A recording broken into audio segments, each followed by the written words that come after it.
gang on this one. Yeah. Hey. Hey. Hey. Hey. Skull gang, skull gang, skull gang, skull gang, skull gang, skull gang, skull gang. Skull all the way to the bowl, man. My team about to go get a ring. We don't care what the team doing, man. They ain't messing with the perp gang. It's our year, time to get this ring. Bring it home back to the skull gang. Skull gang, skull gang, skull gang, skull gang, skull gang, skull gang, skull gang. Skull all the way to the bowl, man. My team about to go get a ring. We don't care what the team doing, man. They ain't messing.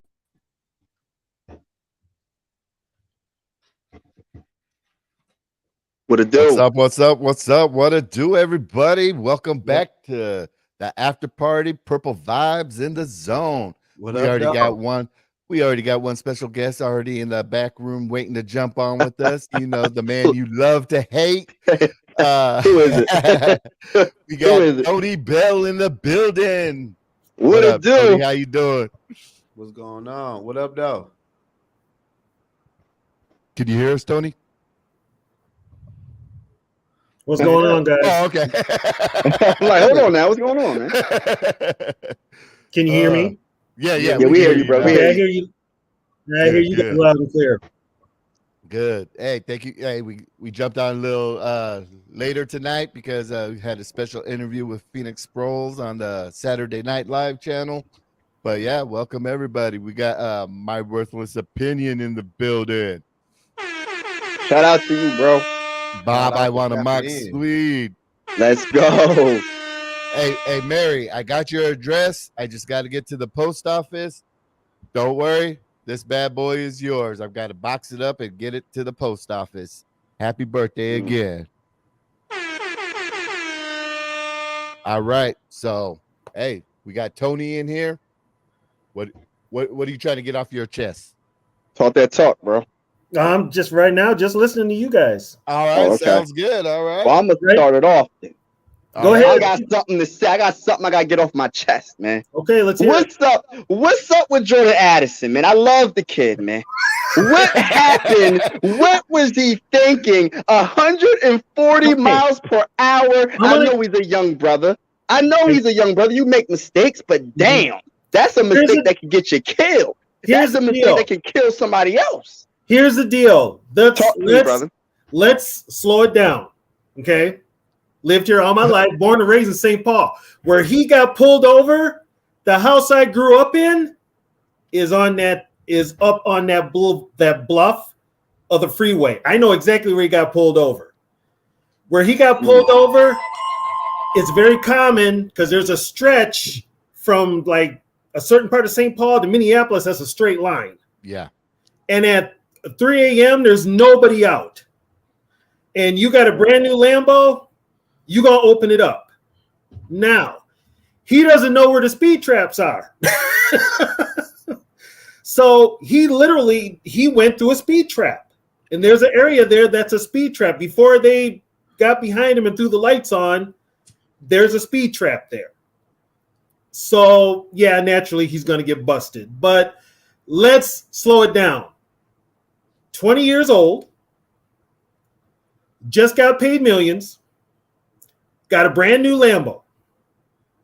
I'm going to cut him some slack. He's 20 years old. He'll learn his lesson.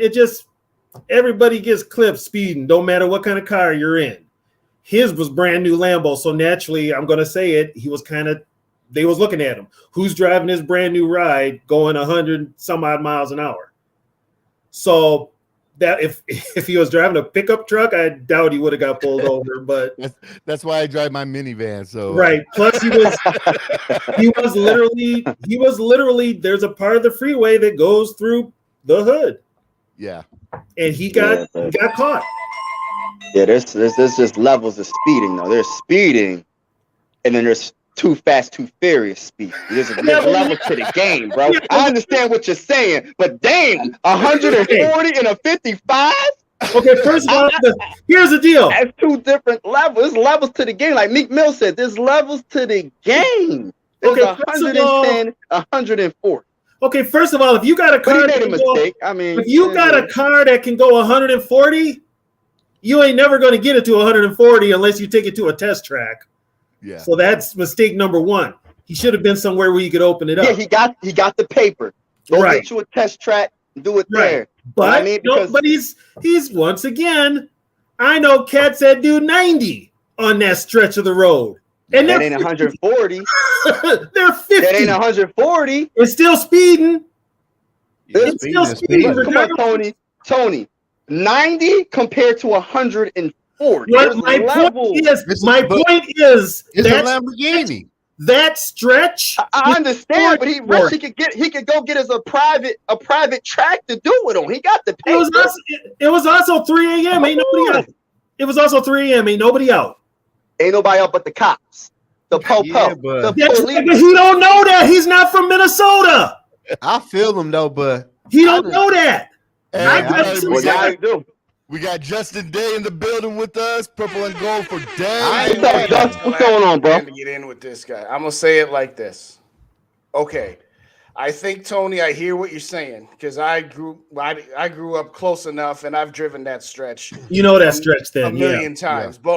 Both my parents grew up in St. Paul, right off Lexington, which is just a mile from Dale. Whereas I was right off Dale and St. Anthony, right Okay. where he got pulled over. Yeah, one is on Dayton and Lexington, the other was on Aurora and Lexington. But anyway, Oh, okay, yeah. so I hear what you're saying. There's two sides, there's two extremes to this. One extreme is talking about how he needs to be fined and suspended, and he's already a bust. No. That is ridiculous. But at the same time, I'm not letting him off the hook of, he's 20 years old. Right. That he could have got his butt killed. That's what I'm saying. Because it only takes one car on one of the other lanes that moves over in front of him, and all of a sudden it ain't like we both going 55. Oh, somebody pulled over in front of me. I got to slow up a bit. Somebody could have pulled over in front of him, and 2 seconds later, he's on that person. Listen, I'm not going to make too big a deal about it, but I'm also not going to make just no big deal about it either. It's one of those, all right, kid, you better learn your lesson. That's like strike 1.5. That's like 2 strikes for being that stupid. Listen, if camp ain't started yet. If you out 3 a.m. and chasing some honeys or doing whatever, handle your business. That's fine. Don't have a problem with the boy handling his business. But no, I'm not. Well, he also should have known by the time he probably left the club. It was like 2. The club's closed here at 2. Right. Yep. So he should have. I mean, somebody should have warned him that lives here how it works. But it's not even about that. It's True. You should have enough common sense to be like, okay, it's not like I'm trying to get down to Mankato like I'm Corin Robinson, where I got a curfew where I got to be here at a certain time. He was just heading home or wherever. Right. All I'm saying is that don't put yourself in a bad position. You have to protect your career. You know, he's got worse problems than that. There's talk that he can't even get on the field because he's hurt. Right. What is that? If you already hurt, you don't need to be driving fast enough where even if you just swerve and run into the guardrail, you could get hurt again. Aside from the fact that there's other people that might not have been anywhere close to you 1 second, and another second later, even if you slammed on the brakes, you right into somebody. I mean, listen, we don't need to make too much more out of it. I think that there's a contingent that has made way too much of it, and there's a contingent that's not making enough. It's just like, okay, we're not going to sweep it under the rug, pretend, oh, no big deal. But at the same time, it's been dealt with. He came out with his cursory apology. Oh, I made a mistake. First off, somebody wrote that for you. We all know that. We all know somebody wrote your apology for you, but it's like, dude, get your mind right. Get your mind in the right spot. I'm just hoping someone's. Is that somebody's doorbell or what? What is that? That's my phone. I just hope someone tells them here in Minnesota during the winter. Yeah. If you like the speed, you're gonna have to take it down a notch, because when that snow is on the ground, when snow hits, it's different. Yeah, it's a different beast. When the snow hits, it's different. Living in Minnesota, right now, these highways are damn near the Indy 500. Right. Yeah. Question: do y'all got a lot of potholes? Oh God, yes. Oh yeah. Okay. Yeah, and they're not, man, we got a lot of potholes. And and we used to have money in the state to fix them. Not this year. Matter of fact, they're getting bigger. Yeah. They're multiplying. Right. Yo. But Yo. I mean, I'll just Stadium's say it like paid this. for. I don't know why you buying. To your point about the winter, I don't know why you buying a Lamborghini because when you in the wintertime, you ain't gonna want to be driving because he's 20 years old. He got money to burn. Got money to burn. So I I'm mean, just saying. Which is, you know what, for somebody that young, that's a downside. That's more money Right. than they've ever had in their young life. True. So naturally, they're going to be out there doing, living a high life. having fun. But Exactly. having fun. You don't want to have too much fun and get yourself killed. You or can someone have else fun killed, without you know what I putting mean? your life in danger. Is the point? Right. Is That's the point. So Hopefully he learned. You know what I'm saying? He should. I don't know. I'm worried for the fact that he's going to start camp on the PUP list. Oh, what's up with that? What's up with the injury? Like, what is it? Is it a I don't know. I I don't don't know know what if his it's injury leftover. Is it left over from college or what's the deal? I don't remember there being any reports around draft time about him having any lingering injuries. So this is kind of, I get it. They don't have to report it right now because it's not the regular season and stuff. Right. But at the same time, it's kind of like, okay, so you sat out rookie camps, you sat out mini camp. That's fine. No big deal. But like, if it's still lingering at this point, that's potentially a problem. And that's right. And what injury is it? Did they ever say? They never said. I don't know. So I mean, we've guessed. Oh, is it a hamstring thing? Is it a calf? Okay, thing? now here's my other question. Yeah, let's think about this. Is it really an injury, or is he just not grasping the playbook? Say that. I don't think if he wasn't grasping the playbook, I don't think the coaches would let him sit out pretending to be injured. They'd say, "No, you staying out here until you figure this out." I don't think they'd let him out. That would be an old school coach. McConnell's different. No, I don't know about that. If you're a teacher and you got a student that's not learning, you don't tell them to skip class. No, unless you're like me and don't go to class. But he might be one of those. The game might move too fast for him. That's what I'm saying. It's taking him a while to get caught up to the speed. That could be it. And maybe there's an injury involved, and they just put it on the injury, but he's just not coming up to speed with gameplay in the NFL, the repetition, right? The pace. He's not used to it. We went through that last year with Lewis Seen. And that was the thing with Lewis. So, and the way the Vikings spin things nowadays, it could be anything. Well, I guess I'm just going to leave it at this. We'll find out real quick this time next week because I think the rookies report on Tuesday and the veterans what date is rookies report tomorrow? Tomorrow, okay. And the veterans report Tuesday. Okay, so I had a couple days back. And we still have no word on what's going on with Jordan. We still don't know what's going on with Daniil. I told you what's going on. He ain't coming back. Oh man. I'm not saying I like that. I've said it a million times. I'm not saying that me predicting that he's gone and that he's not coming back and he's trying to get up out of here. I'm not saying that that's what I want the outcome to be. I'm just saying that that's my prediction. That's my story, and I'm sticking to it because. Okay, question for all of you. That's right, Skull Mafia. Say the Vikings defense does not improve this year, or if it does, it's very little. Brian Flores has been on some of those lists to be a next head coach. That's a fact. Does the Vikings play affect his chances after next year? If they are not good this year, if they're basically the same, does that affect Brian Flores as a head coach candidate? I would think so. Maybe. I would think so. But it depends if they don't improve at all. I guess. I mean, if they're still like the 25th ranked overall defense, but maybe their scoring defensive rank improves a little bit. I talked a little about this last time, and that's something that Dave put me on. Is if their scoring defense improves, because I think that their defense is gonna. I mean, I said because people say, "Oh, Brian Flores." Okay, you can't expect him to make chicken salad out of chicken bleep. Okay, exactly. Because this time last year, it was Mike Zimmer and he needed to go, and then now this time it's Ed Donatel, he needed to go. At some point, we're gonna now got our third defensive coordinator in 3 years. If it's not any different, then at some point it's not the coaching anymore. At some point, it's the players. I mean, it's always a combination. But the point is that we wanted to give the players the excuse of Mike Zimmer. Now we want to give the players the excuse of Ed Donatel. If this defense is not, I don't expect it to be like worlds better because that's an unfair expectation to Flores. But to answer your question, I don't think that the Vikings defensive performance this year really is going to change all that much as far as Flores being a head coach, because there are so many other factors as to why Flores is not getting head coaching opportunities that I don't think 1 year of being the defensive coordinator with the Vikings, if it's a bad performance, is going to make the difference. There's the discussion, is he being blackballed because of his situation with the Miami owners, and now the rest of the owners don't want to do business with him as their head coach? That, to me, that situation and those extracurricular activities, one bad year with a defense that was already pert near last, I don't think that's going to matter much. I think it's going to matter if at some point he's no longer on the blacklist, so to speak. But I don't know. What do you guys think?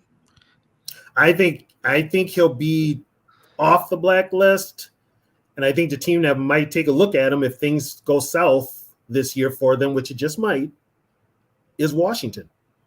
I could see that. I was thinking that too. I can see Washington. I really think NFL teams are really leaning more towards an offensive coach to be a head coach, not really a defense for real.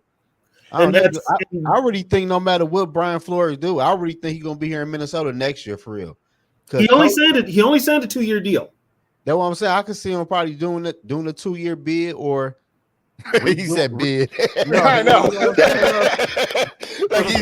like he's locked in jail.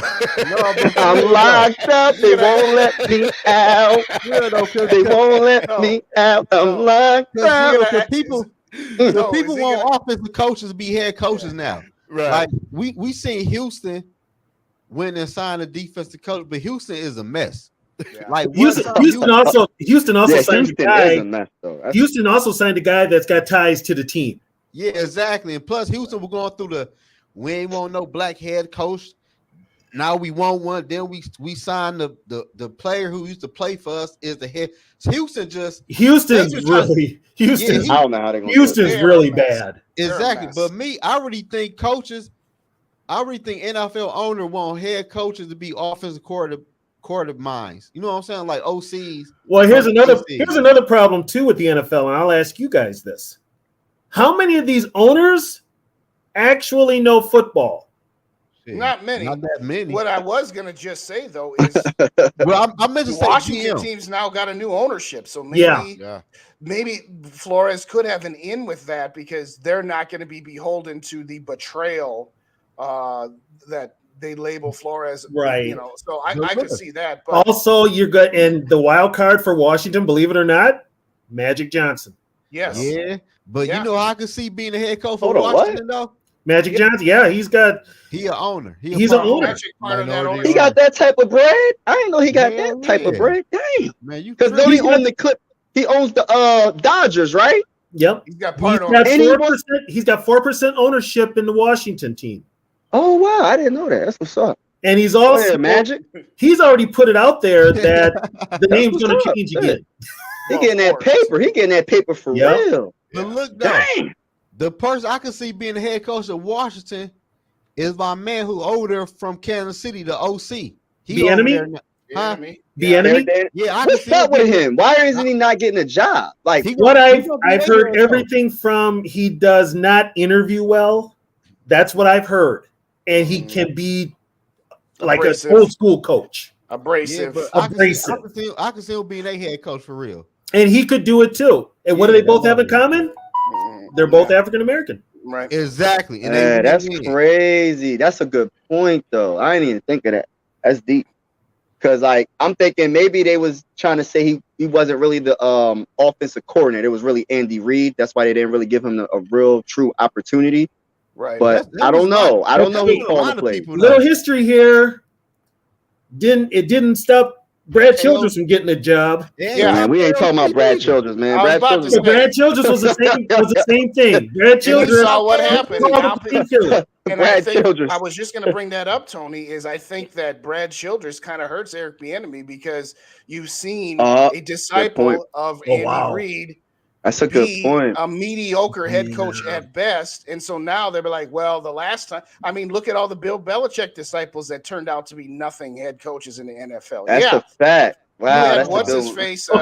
Be okay in college, but we are on Bill Belichick's tree. Okay, somebody please answer me this question: how the hell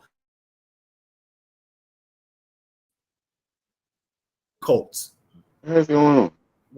What happened? What happened? I don't know. What happened, bro? All I heard was what the hell, and then it's just what's going on now?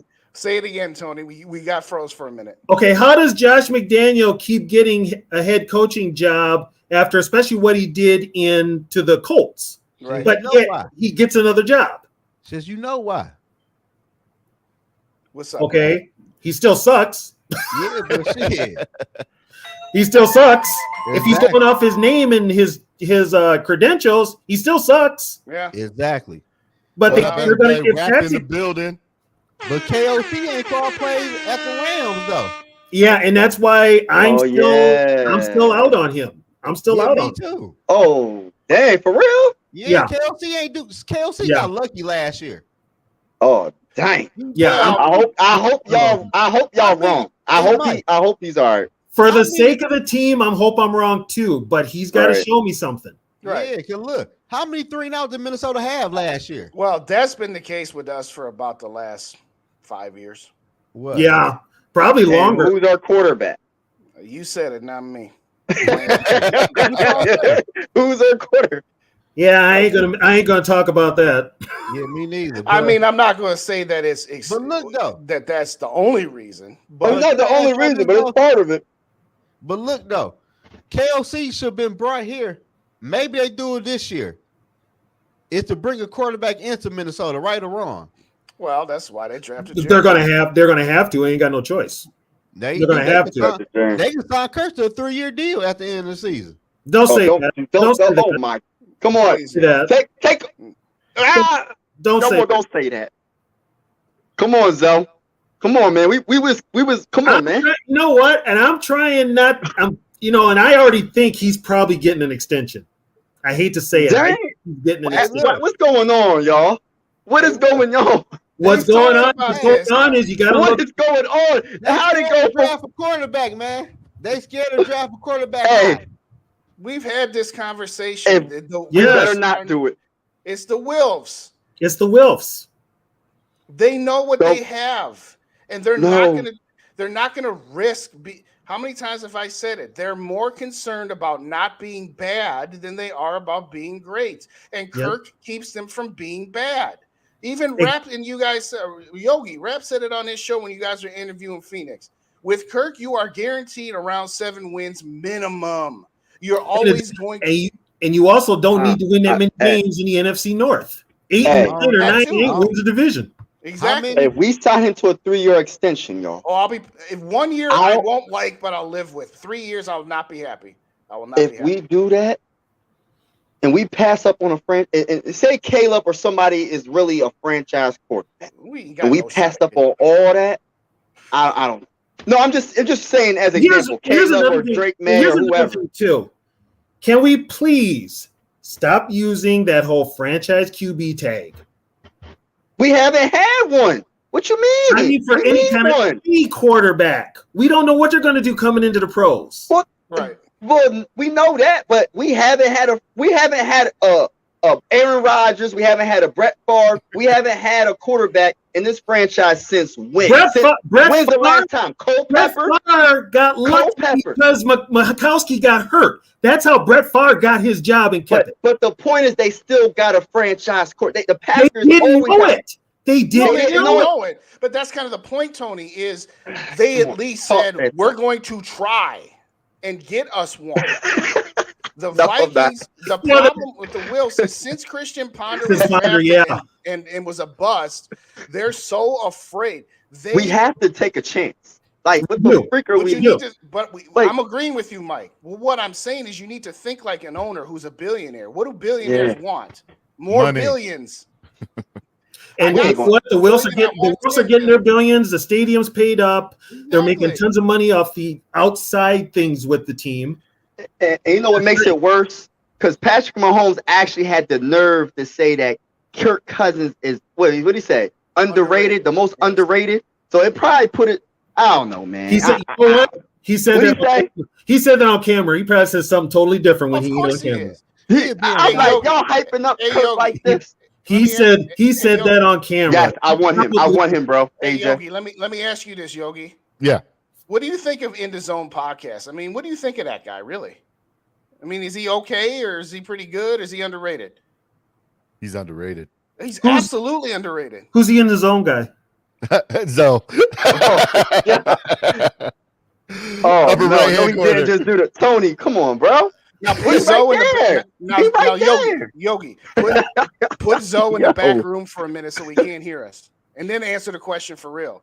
Now, of course, you're going to say it when you're on camera. The guy that's right true. Here. Yeah. Hey, Patrick, what do you think of that guy? No, hell. All right. Now, most of the sentiment about Kirk is what's his name said to Dak Prescott. That's most of the sentiment about Kirk. What have I said? What's going on here, y'all? Compare me to Kirk Cousins. No. Yo, Kirk Cousins the MVP, baby. Got me effed up. I like the underrated part. You know what, though? If you're compared to Kirk Cousins, you're consistent. Hey, do y'all agree with ESPN all day? You know what, Zoe? You would love to be compared to Kirk Cousins if you had a similar bank account to that guy. You ain't lying. Oh, you ain't lying. Yeah. You ain't lying about that, bro. So give me his agent. Hey, but look though, can I ask y'all a question? What's up? And this messed me up. I did a video yesterday about this. Everybody on ESPN picked the top quarterback in the NFC North. And everybody picked Kirk Cousins. I did that one a week and a half ago. You didn't see it?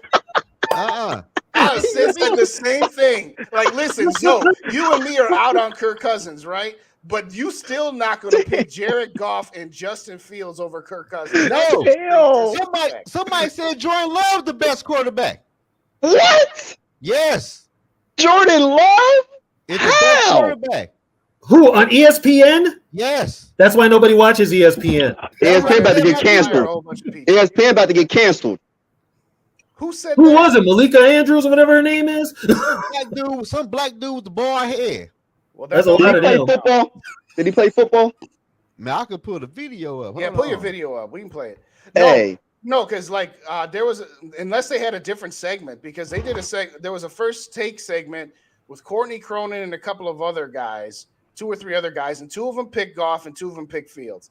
And I did the same thing. I'm like, listen, I know what I got with Kirk Cousins, and I know that he's good, not great, and I know that I'm probably not going to win a Super Bowl with him. But did you say Courtney Cronin? Courtney Cronin was with them. She used to cover the Vikings. That's what I'm saying. I'm like, Courtney, come on now. She used to cover the team. I'm like, you smart. You smart right here. Damn, y'all can't see it. I can't. You're reflecting, man. His name is Harry. I don't know who that is. Harry? Hold on. I agree with you, Skull for life. ESPN is a dumpster fire. It is not. And Stephen A. Smith keeps begging for Shannon Sharp. I'm surprised ESPN is still on, to be honest. That man said Jordan Love out of everybody. Like Justin Fields. How? Like Justin Fields, we can argue with. We can go back and forth. And what Courtney did say, here's what I will say to defend what Courtney said. The first 2 guys said Jordan Love. And Courtney says, well, yeah, because the question was if you needed one of the NFC North quarterbacks to win one big game, who would you pick? And the first 2 said Justin Fields. And Courtney's like, well, yeah, if I'm drafting on potential, then potentially Justin Fields, but I'm going to take a guy who's led a team to a Super Bowl. Her position wasn't all that indefensible. What was indefensible is that none of them took the guy who just had 8 fourth-quarter comebacks and 11-0 in 1-score games. Listen, we've all made our opinions of They Kirk can't Cousins stand him. Mm-hmm. But at the end of the day, if you're going to say which of these 4 quarterbacks, there is no discussion. It's Kirk Cousins. Talk that talk, Justin. Talk that talk, bro. Like I feel some people, you might say Jared Goff because he did have a good year last year at Benton. Man. But we gotta see more. We gotta see more than 1 year. Right. Goff, and here's the thing with Goff too. Goff, even in LA, he had that one stellar year, right? Yep. And then the next year he was basically garbage. with the running back though. As soon as he got off his rookie contract. As soon as he got off his rookie contract. Who was their running back? Todd Gurley. Right, with him when he was balling. Right. Yeah, but I'm like, but the NFL doesn't need running backs. Yeah, they're not valuable. They don't block. They don't catch. Man, they don't do nothing anymore. They're not valuable no more. Backs, man. You know what? And when you say that about a position, that's more on the coaching than the position.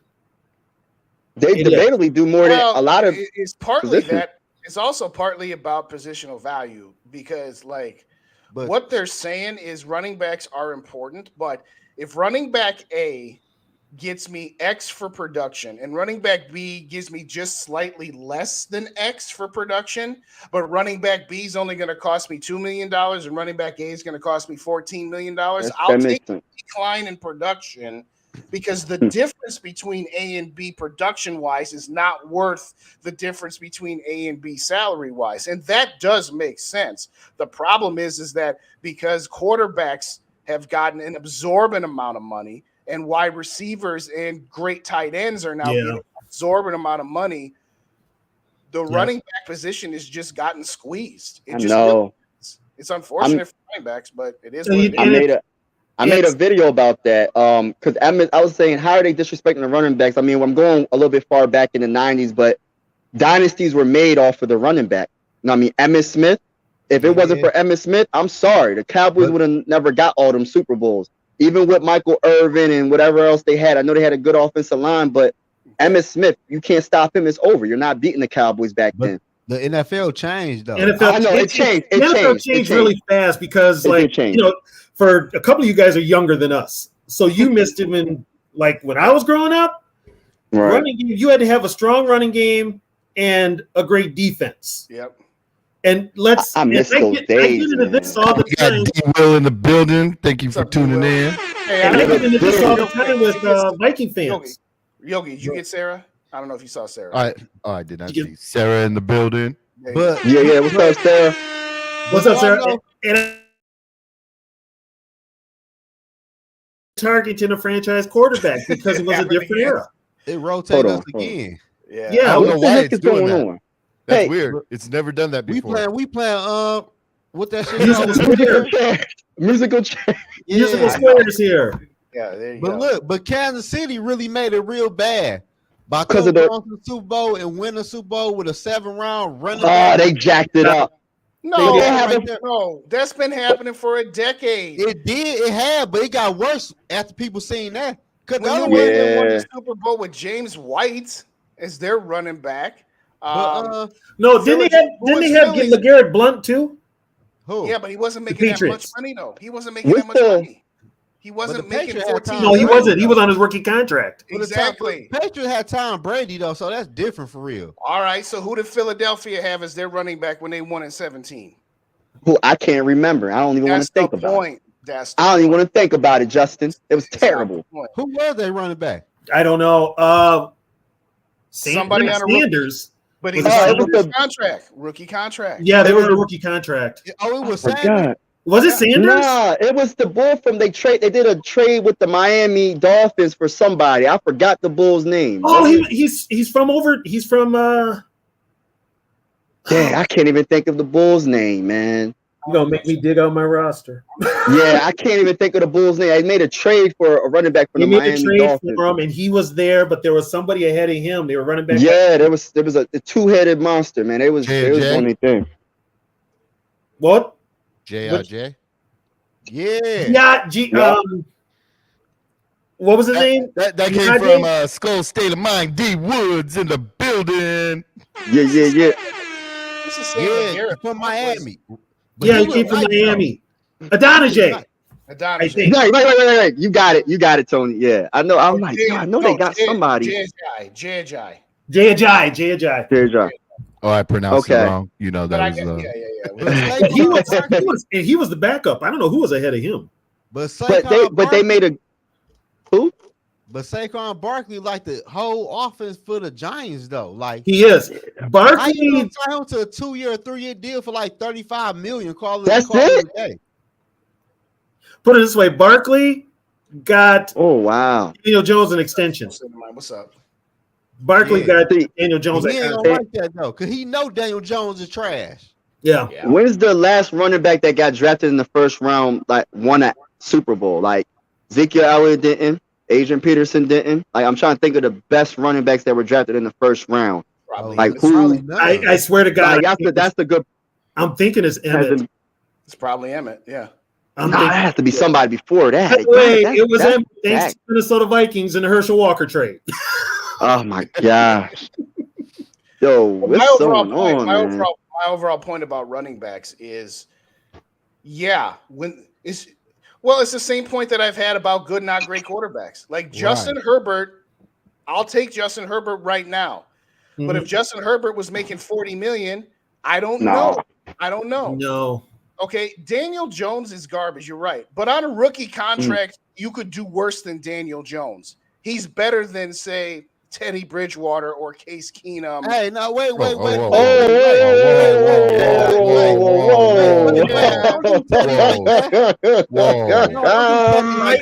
don't get him though. Right now, he's how? You're gonna tell me right now? He's better than him right now. Before he got hurt. I'm not talking about before he got hurt. No, I'm talking about right now. When he got right now, I love Teddy. I'm not going to do Teddy bogus. Teddy was that bull. Yeah, like what? I'm like, whoa, jeez, what did I say to you guys? Jeez. Case Keenum, I like Case Keenum too, though. But Case Keenum got us further than every quarterback we had in the last how many years? I know he's a backup. It was luck. Case Keenum was making $2 million that year, and then guess what? Well, even if we had kept Case, we would have been paying him 25 million. He's not a good value at 25 million. So these quarterbacks, the good, not great quarterbacks, when they're on their rookie contract, you can do Mafia. That's why you got Jalen Hurts in Philadelphia. He's good, and you could build the team around him because you're not paying him any money. Hey, Justin. Wait till payday comes for him, though. There's going to be a problem. And we'll see. And you know what? Josh Allen's about to hit that too. Because Josh Allen's money's kicking in. We'll see how long Buffalo stays up where they're at. What's up, though? Buffalo. Hey, Justin. Yeah. I made a video because I seen somebody say something about the Stephon Diggs trade. I made a video probably like a week or two ago. Oh, yeah. But look, though, like why don't Minnesota trade players at the right time? Like KJ Osborne. Yeah. We all know KJ is on his last year.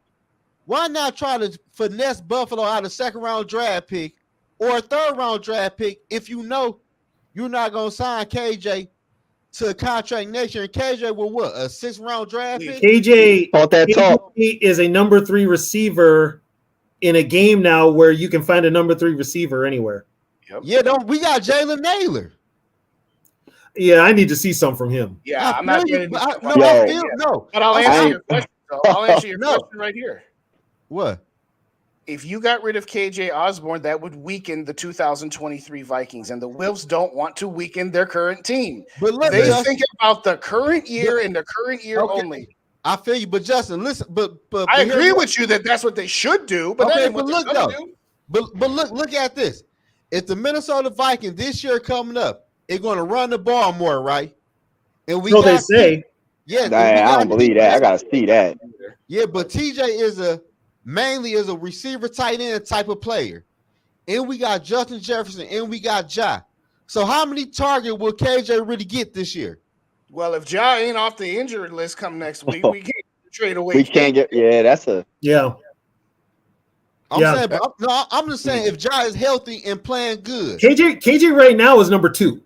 Yes. I was thinking that too. He's right number 2. And all I'm saying is we need to start getting some draft value from players before they walk away. Like this last year. We didn't get shit for nobody that we let walk away. I agree with you. I agree with you. Zone, I wish you would have been I wish we had connected this time last year, because I said when Mike Zimmer and Rick Spielman got fired, I said I want them to trade Kirk while he's got value, trade Adam Thielen while he's got value, trade Harrison Smith and Eric Kendricks while they still got value. Oh, wow. And guess what? Last year would have sucked, but so what?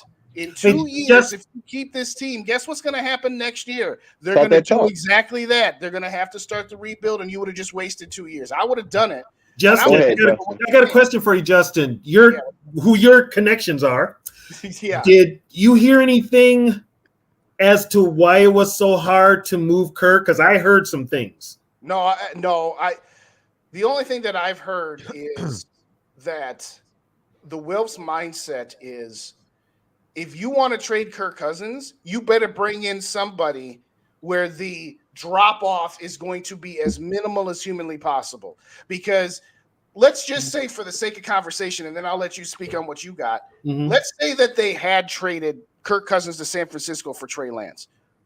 Okay, in the most optimistic world, you figure the Vikings will probably have somewhere between 10, 11, maybe 12 wins, right? And it's a weak division. It's a weak conference. They can get into the playoffs, win the division. If this conference and this division is so weak, then having Trey Lance, you should still have at least 8 or 9 wins and still be in that same contention. But from what I understand is that the Wilfs cannot be convinced to trade away Kirk Cousins unless you have something viable to play. They're not going to trade away Kirk and start. Who's the backup? Sean Mannion. Last year it wasn't Mannion. It was actually some other. It wasn't Mullins either. Or Mullins. It was Mullins. Yeah, Mullins. It was Mullins. Why? Yeah. Why? What do you got? What do you got? From what I heard, and I heard this, pretty good source. Yeah. Kwesi tried to move. He tried to move Kirk vigorously. He did. Yes. He tried to move vigorously. Yes. But nobody wanted that contract. Nobody wanted to give him that guaranteed money. You talking about this year or last year? Last year. Yeah, but and the Vikings would have still been on the hook for part of that contract, but nobody wanted to absorb any of that contract. So you talking about before or after his extension? What's up, everybody? We got David Ditter in the building. That was the only extent. He got an extension last year, right? So last year he got a 1-year extension. Nobody wanted that. So did he try to move him before they extended him or after they extended him? Before they tried, even before the draft. That does not surprise me because, and we'll let Dave get in a second.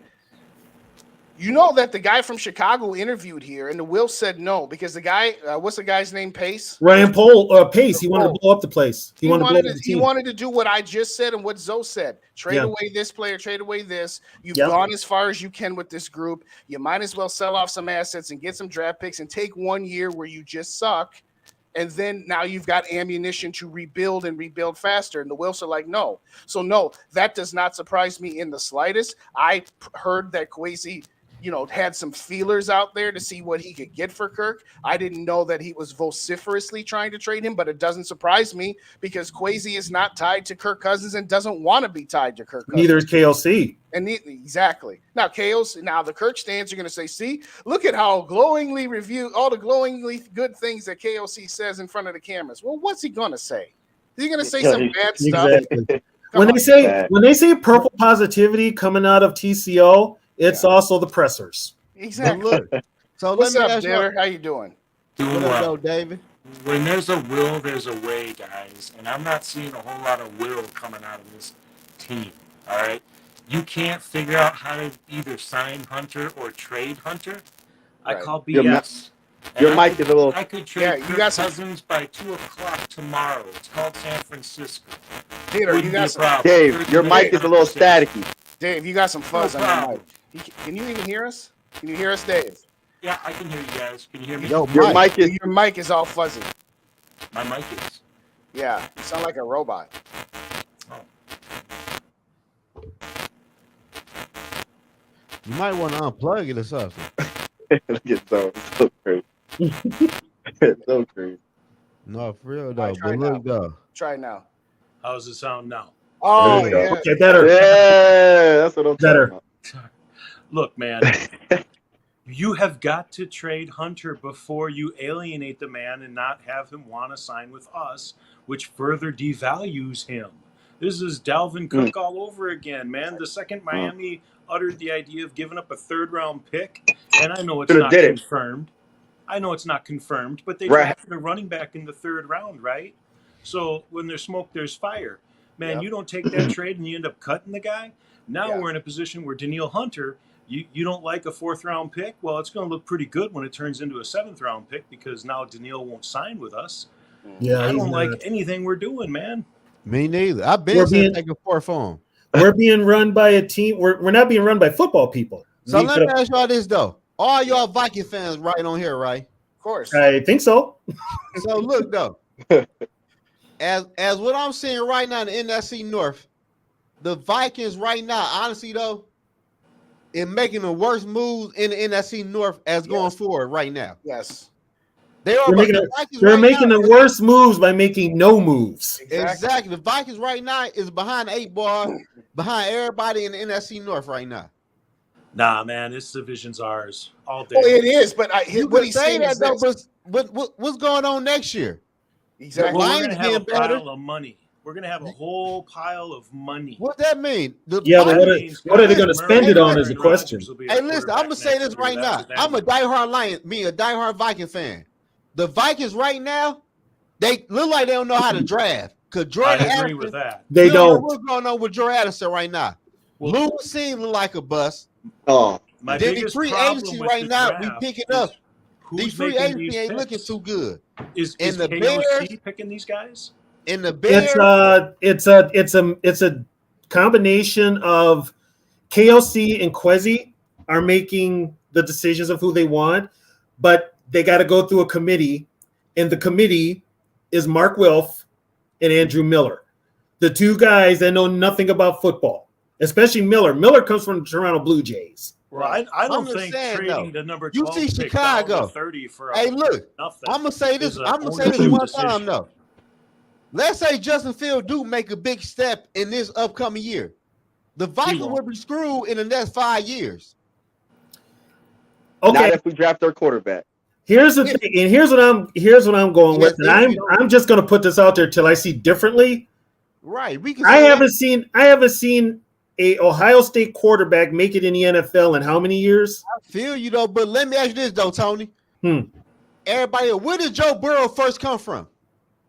Yeah, but he found success at LSU. Because he played at LSU. If he played Ohio State, he'd been the same quarterback. Where did Levis first come from? I don't know if he'd be the same guy. You don't figure. Oh, my mic was. I don't know. Ohio State and quarterbacks just something when they get to the NFL, it don't work. But Ohio State did pick up Joe Burrow. He was on their team, so they seen something in him. But he never started, did he? Right, it was somebody over him. He had to wait to turn. He ain't want to. And he was what, 6th on the depth chart? I don't know. I'm just saying. To Zoe's point, there's the old adage: if you're not getting better, that means you're getting worse. Exactly. Yeah. And so we can talk about the Packers being worse this year because they're taking a step back at quarterback. We can talk about the Lions. We can talk about the Bears. The Vikings have stood still, and we got better. For 1 year. They'll probably still win a division. They'll probably still either lose in a wild card or lose in a divisional round of the playoffs. And then what do you got? They're not winning 13 games. No, they're not winning 13 games. How many they can still win this division with 10 or 11. You can win this division with 9 wins. You might be able to. But my point is what does that get you? We're better than opening round loss in the wild card to a team that you were probably favored against. I'm just saying, but all I'm saying is Green Bay and Chicago right now are trying to see what they have in a young quarterback. The Minnesota Vikings never went out there to see if they can even draft a young quarterback. Okay, so I'm going to put this out there. I'm going to put this out there when it comes to Green Bay. They drafted Jordan Love, so they want to see what he can do. Right. Here's the question, though. Who really wants to play in Green Bay? It don't matter once you get drafted. No, I mean when you're a free agent. They still won. Who cares? They won. I just won a Super Bowl in my lifetime, 2 of them. Okay, and how old? What? This been 12 years? But I ain't seen the Vikings win shit. That's a fact. Hey man, Green Bay. True, but the Vikings have a reason to make people come up here. New stadium, new complex, everything. Green Bay but at the same time, Tony, part of the reason that Green Bay was able to get free agents is because they had in his prime Brett Favre and in his prime Aaron Rodgers. Reggie White went to Green Bay because Brett Favre had turned the team around. Reggie White. Didn't they give Reggie a church or build him a church or something like that? They could have given him whatever they want. Gave him a lot of shit. Is that if you are a winning team or if you have a franchise quarterback that people believe in, you go wherever you need to go to try to win a championship or to get paid.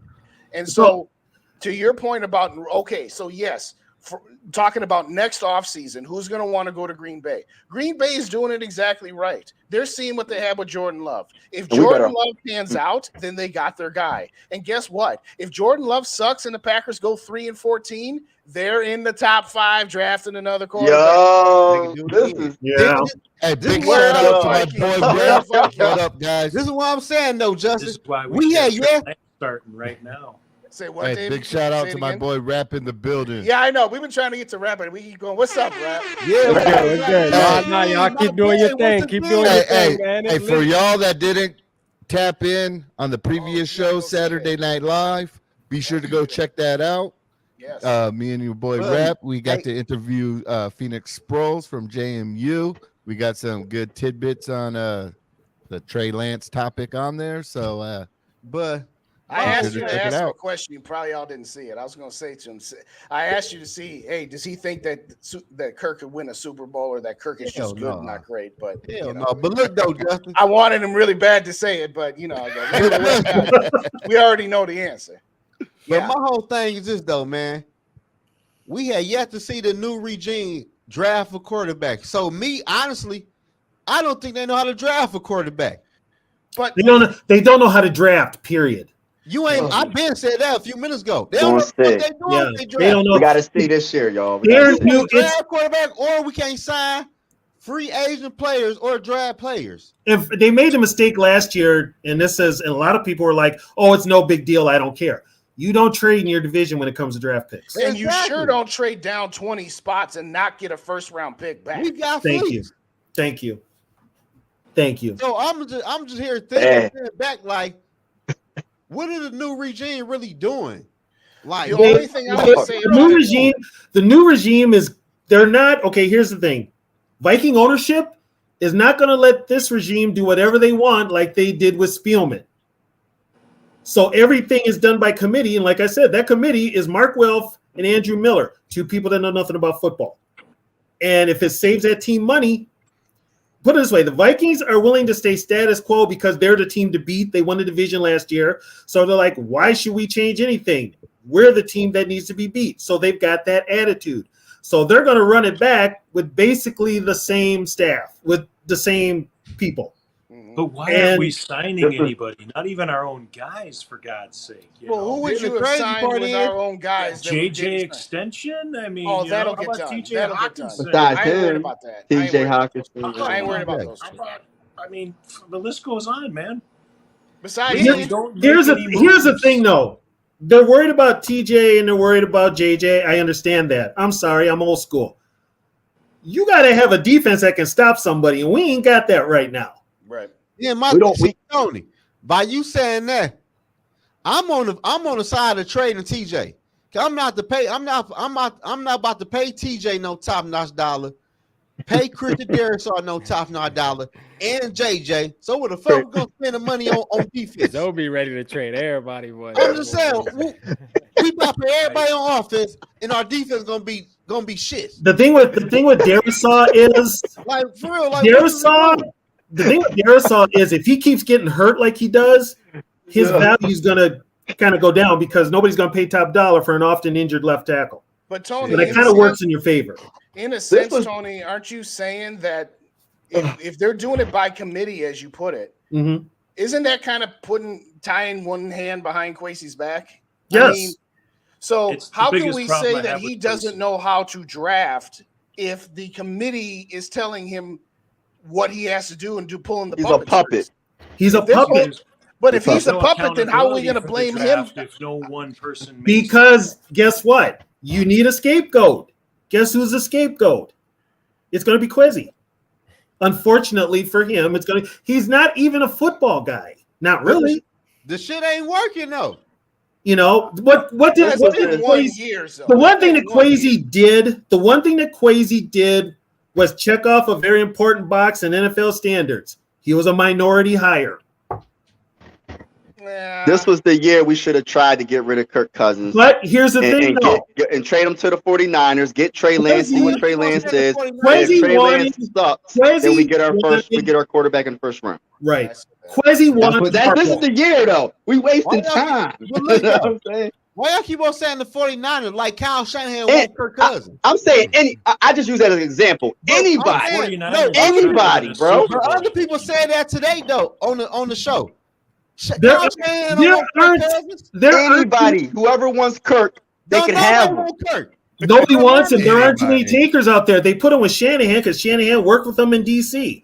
But he don't want Kirk Cousins. Listen here, man. The Atlanta Falcons trying to trade for Kyler Murray and Ryan Tannehill before they try to trade for Kirk Cousins. It's not just that they want Kirk. They want to get Lance out from under their ass too. Man, because he's coming off his contract. He's coming off his rookie contract. Forget about the pick. Yep. It's an easy trade. This is freaking 15 minutes, man. It's just about how many third-round picks I could get out of them.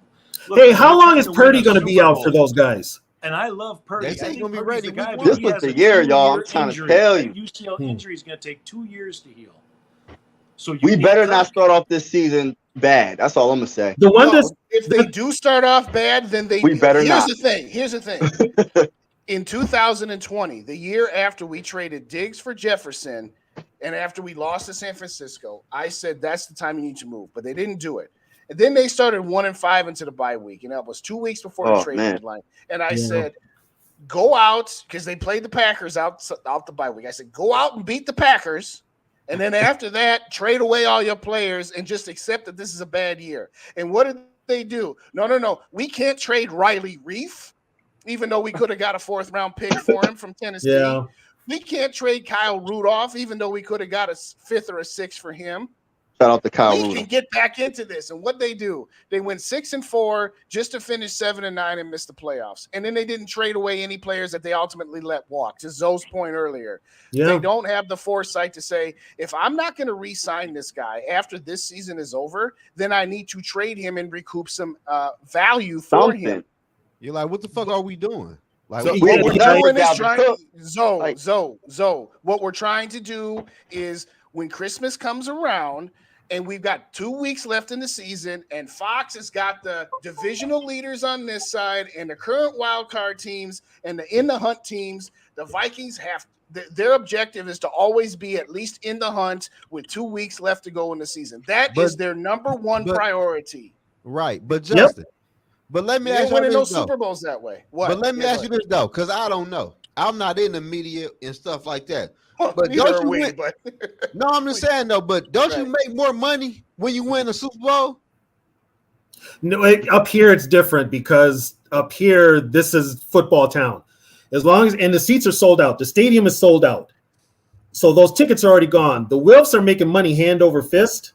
So as long as they're in the hunt, as Justin says, everything is fine. And Tony, as long as they're better than Green Bay. I'm going to tell you this, Tony. I'm going to tell you this right now. I ain't going to lie to you. The Minnesota Viking fan base won't give a fuck if they go 4-5, 4-13. They still going to go to them games. That's what I've been saying. They would. Don't care. But my thing is, if you win a Super Bowl, you're going to make more money within 15 or 20 years, however it takes to generate the money. Right. You're going to make more money at the end of the day than you will make in 1 to 2 years. True. You're preaching, Zoe. True. Zoe, to your point, let's say the Vikings had 2 bad years in a row and the Wilfs lost 10% of their general profits. But 2 years after the fact, they won a Super Bowl. They would more than make up the 10% of profits that they lost. But they don't see it that way. They're millionaire. How they don't? They scared. They scared. Scared money don't make no money. Well, they got because they're afraid. They're afraid if you have 2 bad seasons in a row, that might spiral into 5 bad seasons in a row. Yeah. They would rather have I've used me, king of analogies, right? I've said this before, I'll say it again. If you give me a 1 decade stretch where you are terrible for 2 years, And then the next 2 years, you're kind of mediocre, kind of where the Vikings have been at in the hunt, maybe make the wild card. And then for the next 3 years, you get to the NFC Championship game 3 times, and you go to the Super Bowl twice, and you win the Super Bowl at least once. And then after that, you have 4 bad years again. If you took that decade, I would take that kind of a roller coaster decade 100 times out of 100. But guess what? The 5 years that they're good, they're raking in money, and the 5 years they're not, they're losing money. They would rather have a decade where they are always in the hunt, which means they're always making profits every year. Right. But I'm going to be honest with you. I don't know if I might have to go back maybe to the 80s or 90s, but I don't know the last time the Vikings actually lost money. Well, I'm just saying, not so much lose money, but don't maximize profits. But look, that's what I mean. And they did. You know what? They did that a lot in the 90s. Yes. But look, though, with a good team, with good teams. We seen the Cincinnati Bengals. I seen it came on my Instagram earlier today. The Bengals, I think within 15 to 20 years or whatever, they won 5 playoff games. Since Joe Burrow been there, they done won 5 playoff games. Yeah. That makes sense. So that right there should tell you something. They got their franchise quarterbacks and got weapons, and they doing the damn thing. I don't know nobody on that damn defense. It's like this. When you get Madden for the first time and you go on franchise mode, what do? You trade away all your good players for a bunch of first-round picks. You play a bunch of scrubs and you simulate the season so that you can get the number 1 pick. Because it's a game. You can just throw a season away. You don't care. And then you build your team up and you build your dynasty. Owners don't think that way. Owners think, every year, I'm trying to maximize as much money as I can get. That's why they won't move off of Kirk Cousins until his arm falls off. The Viking owner, because Kirk will make sure that they're competitive every year. Let's not forget, the salary cap goes up every year. Yeah, and their profits go up every year. They don't want to take a year off. Mm-mm. Sure, as fans, we could say, you know what? We're happy to take a year off if that gets us closer to a Super Bowl 3 years from now. But that's not how the owners think. And guess, as I said, Kirk Cousins is the perfect quarterback for always being competitive. So let me. I can't wait till he's. So let me ask you this. Yeah. So if that quarterback from Carolina, Matt Corral, played good in the preseason game, as a Minnesota Viking fan, do you put in a bid to trade for him? Yes, I've been saying Yogi's been talking about that. Yogi's been saying it, Yogi. A long time. That talk, Yogi. Yogi, you can answer that one. I'm gonna get a drink. I've been saying that since January, and you know what it is? You know what? I was going to save this for tomorrow and make a video, but guess what? It's Saturday night. It's the after party, and we get to do whatever we want. The Vikings right now and the front office, we are too much of this. This guy right here. We got too much analytics going on, and we need a little more common sense. We need a little more Suge Knight in us. Oh, you ain't lying. Because what's going on right now, I mean, the whole Vikings community are talking about, why aren't we grabbing Dalton Reisner? Why aren't we grabbing Dalton Reisner? Vikings are playing Moneyball, and that's what the dude did. Miller did in Toronto. He played Moneyball, and that's what got his ass run out of Toronto. Exactly. Hey, real quick, is Mary still? Mary, you still in the building? This one for you, Dave. There you go. Moving on. Go ahead. So this is what I'm saying. If this man right here, Danielle Hunter, wants to hold out, I mean, I know everybody in here, most of us want to keep him, but if he holds out, we need to get on the phone. ASAP. This guy right here, because we need some dogs on this team. What's his name? We'll put the kibosh to that. His son. His son is doing that. But look, we need this guy right here. But look, Yogi. Zach is a center, right? Right guard. Right guard, which means Hey Yogi, I like the idea you said, but I'd rather send Danielle Hunter in a draft pick over to Carolina for Matt Corral. I think we could get Corral for a 4th. You can get Corral for less, but here's a problem. I don't think so. Not if you look good in the preseason. You make any trade for a quarterback. Still got 2 years left on his rookie deal. You make any trade for a quarterback right now, and it's gonna screw with what's his name's mojo. Man, fuck Kirk Man, Cousins. forget right. Screw with this mojo. I can't stand Kirk. Yo, we gotta get Kirk off the Minnesota Vikings, man. What we gotta do to get him off the team, man? We gotta get him off the team. Fuck his feelings. Fuck his I feelings. never wanted him on the team, so I never wanted him. Man. He don't want no type of competition. He wants everything to be just perfect for him to do anything. It's crazy. They have obliged him since he's been here. That's the problem. I'm gonna keep it 100 with y'all tonight. Like Yogi said, this is uncut.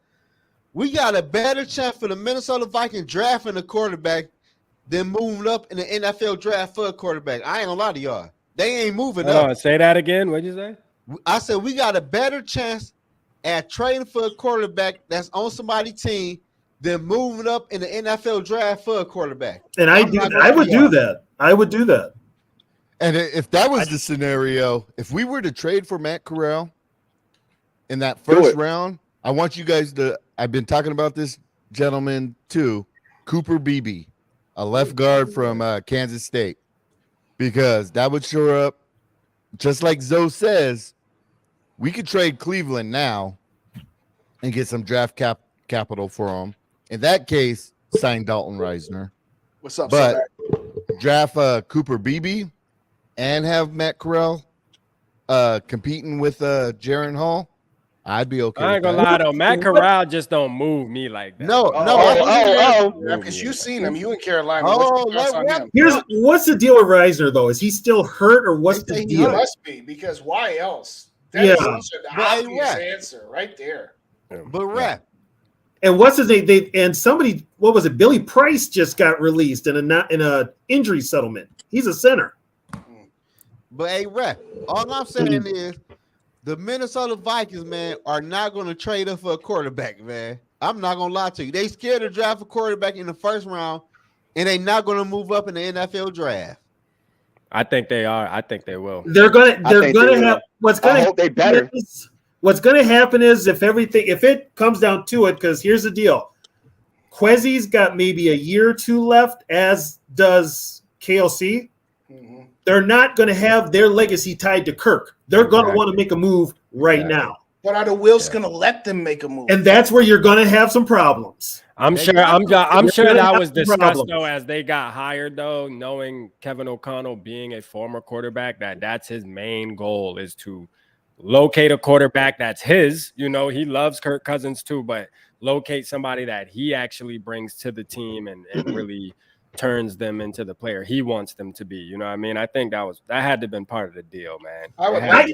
I'm still trying to figure out exactly, because KLC had no intention of being the head coach. None whatsoever. Yeah, I heard that as well too. All of a sudden, right after it fell through with Harbaugh, and they had egg on their face. Right away, like 30, not even 30 minutes later, they said they were all in on Kevin O'Connell. Why did the Harbaugh thing fall apart, by the way? I don't know, because he spent like a day in Minnesota too. Here's what happened. Here's what I got. He didn't want Cousins. I get a text, and my boy's blowing up my phone. Vikings are hiring Harbaugh. I'm like, all right, here we go. Then, like in the middle of the night, like early morning, I'm started hearing this thing about there was one of the minority owners who was a booster at Michigan and didn't want to take Harbaugh from Michigan. And so he was against it. And he put up a really big stink about it, really big stink. And then the second one was when Mark Wilf called, who was the guy that he didn't get along with in San Francisco? He's in Carolina. He's not Carolina, Jacksonville now.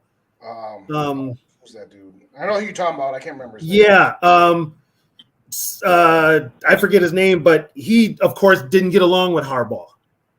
So when it came down to the final decision, Mark Wilf, I think Ziggy was in on it too, and Andrew Miller said, we're going to go in another direction. And Harbaugh was mad when he left here. He was pissed. He walked out, and then I get my phone's blown up like Harbaugh left. He doesn't have a contract. There's no press. Wow.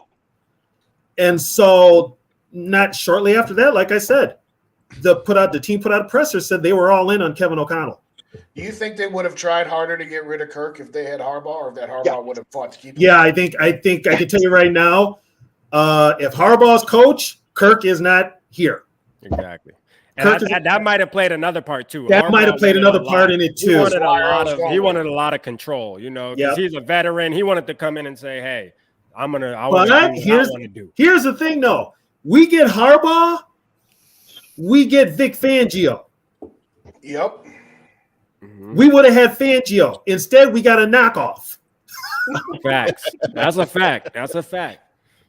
And you see what the knockoff did. Oh, I'm happy. What do you think they would have done?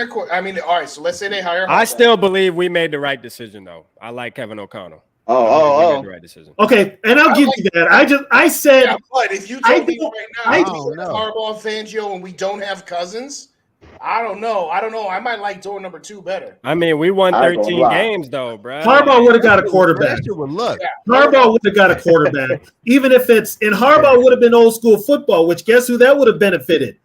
Dalvin Cook. Yeah. But look, though, our defense would have been better. And the defense would have been much better. And Danielle Hunter wouldn't have been playing out of position. I think Kwesi and Harbaugh wouldn't have been a good blend, though. Like Kwesi and KOC. Kwesi worked with Harbaugh in San Francisco. It was Kwesi's idea to bring in Harbaugh. Yeah, but I think Harbaugh would have tried to sun his ass, though. Like, he needs to. Kwesi. Well, and here's the thing, though. Kwesi, this is his first time running a team. Yeah. Look, he don't know the fuck he doing. You've got 2 people. You right now have 2 people in charge. They're running the team and have no idea what they're doing. It's on the job training. I don't know about Kwesi. Jordan Addison, they talking about he gonna start the season on the pump list. Damn, already. Let's rewind the clock. Lewis Singh like a damn bus. So hold up. So did KOC and them hit us with the Neil tweak? Is it more serious than a tweak? I guess. So that's what they're saying. They're not letting on, but he's not. He hasn't worked at all. He's going to start training camp on the pup list. Wow. What the fuck was that? Then the Lewis Singh, I've been reading the other safety. What's his name? Martellus. Josh Martellus is ready to start. Josh Martellus is ready to start. Yeah, they said he looking real good in training camp. I'm my boy. Then we got Hitman. So where the fuck did Lewis Singh fit in at? Lewis's problem is, once again, the game's moving faster than he's used to. That could be it, but he's not getting the playbook. He's just not. I think he's used to freelancing, and he's got to have what he's got to do with the team. He's used to freelancing. I feel you on with that Georgia defense, he probably was allowed to freelance a whole lot. Yes, yeah, exactly. I feel you on that though. But this go back to Kwesi and them drafting. Like, what the fuck are y'all doing? Then the second round draft. And here's the thing. Before that draft last year, okay, who did Kwesi say he had his eye on in every interview? Jamison Williams.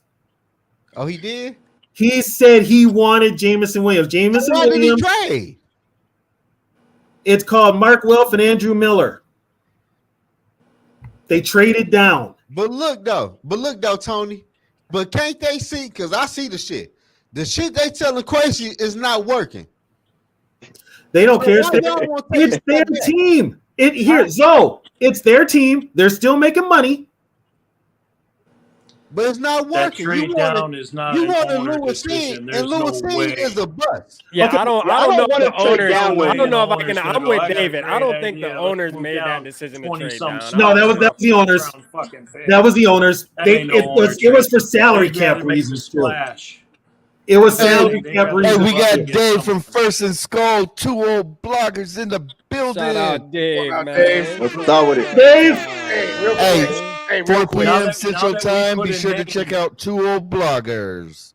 Hey, I gotta say, shout out to Sodak kid who had to go to see Barbie with his kid. He put that in the chat.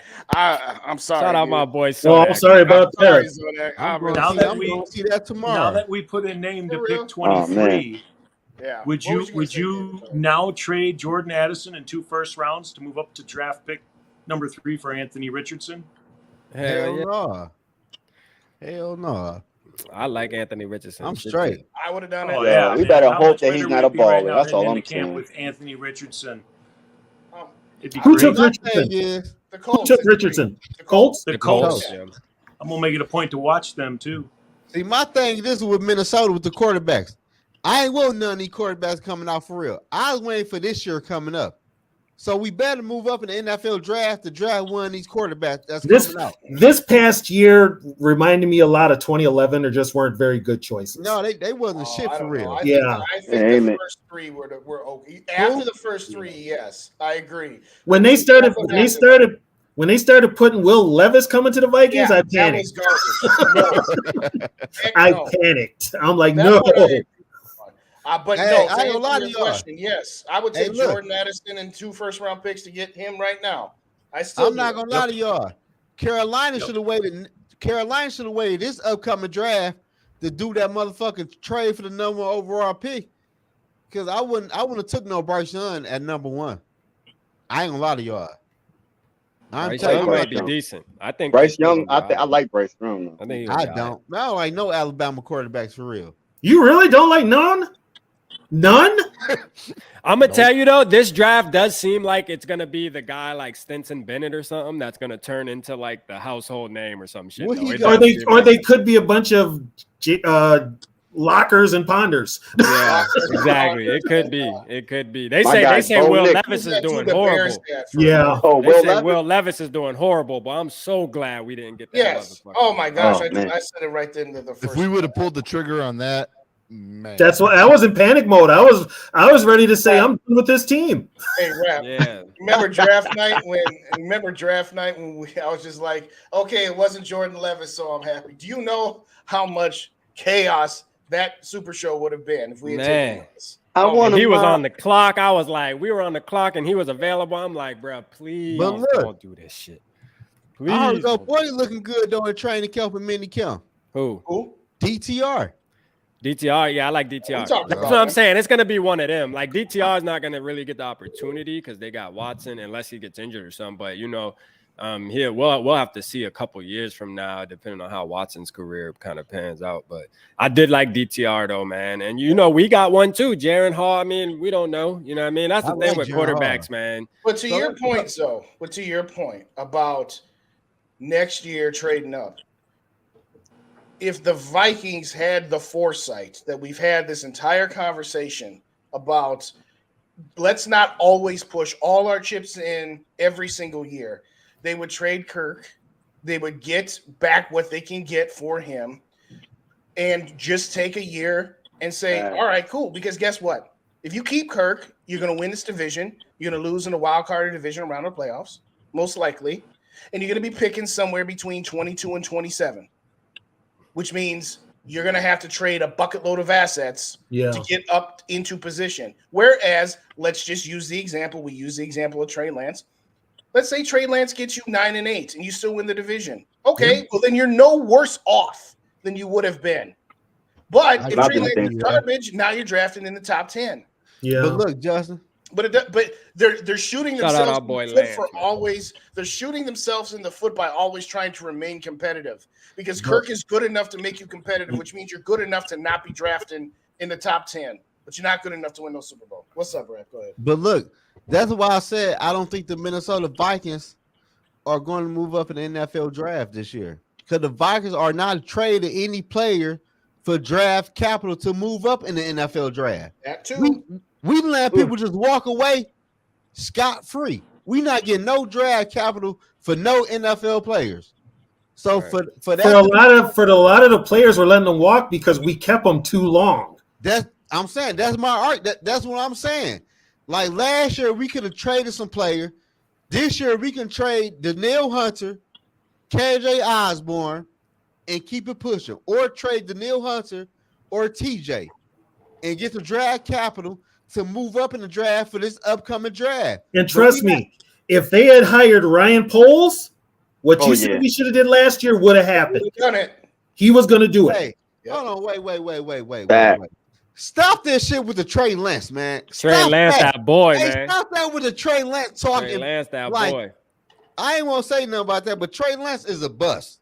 How do you like Matt Corral over Trey Lance, man? Let me figure out how you like Matt Corral over Trey Lance. I need to know. You know why?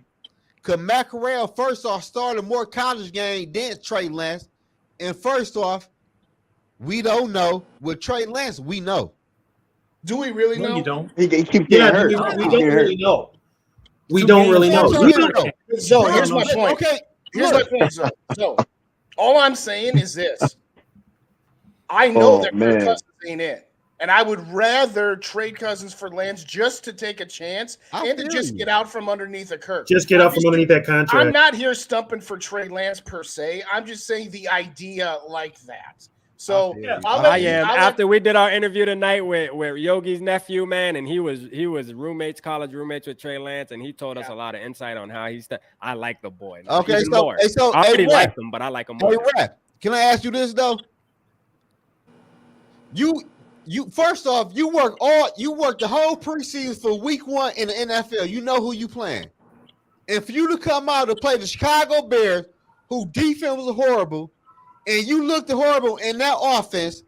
Then when Brock Purdy came in, he looked like Tom Brady or Steve Young when he got in, and you looked horrible when you played offense on the 49ers. No. And you done practice all off season for week 1, and you ain't displayed shit. Yeah, but a lot of things play a factor with that, right? First of all, that game had horrible weather. That was a game in a rainstorm. It was raining. They didn't practice preseason in mud. And second of all, too, like as the season progresses, these guys get into more of a flow, more of a rhythm. So, like, if Trey Lance was to come in week 7 or week 8, if it would have been vice versa, it would have been the same. Like Trey Lance probably would have stepped in. And I've got this thing too. When it comes to Justin Fields, I want to see what he can do with his arm. I already know what he can do with his feet. Justin Fields is. I want to see what he can do with his arm. I want to see him be a quarterback, not a running quarterback option type of dude. Be a quarterback. Here's the problem I have with this whole equation right now, okay? Yeah, on one hand, we're talking about how the Vikings don't want to lose because ownership wants to stay middle ground, win-win, lose in the first round. Then why the hell aren't we signing Daniil, okay? That's point number 1. Number 2, you got Kwesi, Mr. Stock Guy, buy high, sell low, whatever the hell. And you have this number 3 overall pick that got to sit behind the greatest quarterback coach in the NFL and pick up a few things. And you can get him for pennies on the dollar. And you don't make the move. So which is it, man? Do we have the Stock Guy GM making decisions? Or are we out here going to sign Daniil Hunter? Because we're doing neither. But look, though. So there's also one more thing you got to keep in mind too. How do the Vikings want to pay Daniil? Do they want to pay him as a DN trade him or a linebacker? I'd trade him for whatever we can get. I'd have traded him 2 weeks ago. I think Daniil's more on that. He don't want to play for us train right now. Yeah, I think after last year, he doesn't want to. He wants out. He's probably tired of always having to. Every time his contract comes up for the past couple of years, it's always something going on. It's never just clean. Well, hell, he's been hurt 2 out of the 3 years. It don't matter to him though. He probably feels like, hey, I'm still productive, so hey, it don't matter. You know what I mean? Just like Dalvin Cook in the early going, we probably had every opportunity to sign him. He probably would have even taken a bit of a discount to stay here. And the longer we've been jerking his chain, getting closer to training camp, the more he's probably like, well, Dalvin, the Vikings, right? Yep. And Dalvin also, and Dalvin was mad last year. He was mad. Dalvin was mad at Kevin O'Connell because he didn't put him in the offense more. Yeah. Hey, he didn't involve him in the best passing game. Offer for Dalvin out there right now, and he won't take it because he doesn't want to lose face. There's a $7 million offer out there on the Vikes, which is beating everyone else's offer. And I don't think he comes back to Minnesota. I don't even think he's got that offer on the table. He's gonna take his $4 million from whoever the hell's offering him $4 million, and he's gonna ball the hell out. That was the team he wanted. And we're gonna be sitting back watching Dalvin Cook ball the hell out and go to the Pro Bowl again and do all that. We're gonna be. Well, we got Madison though. Man, Madison is good, but he ain't Dalvin Cook. I know. That's what I'm trying to tell people, man. Okay, and here's another problem too. Vikings can't run block. Exactly. So we're gonna see what Madison can do. We're gonna see what Madison do. You know what I mean? When he running behind that offensive line. You gotta get a little deeper into the running back side of things there. But D-Hunt's a big deal. We gotta see what we're gonna do with him. We gotta trade him for like a third round something. Yeah. The biggest problem with our run game last year was we were running out of shotgun, okay? And that shit only works if you have a mobile quarterback. It's called RPO. Okay. Exactly. So if you got a guy like Cousins who can't fucking run, you run out of putting him under center and having an extra blocker. That's what makes Cook successful. And Cousins, for the record, is better taking it out under center and bootlegging. Okay. And that's where you got to put things. You got to put the blame on KLC out for that there in the shotgun, handing off to fucking Cook is going to look a lot different than it does Cousins handing it to Cook. You got to put the blame on KLC for that.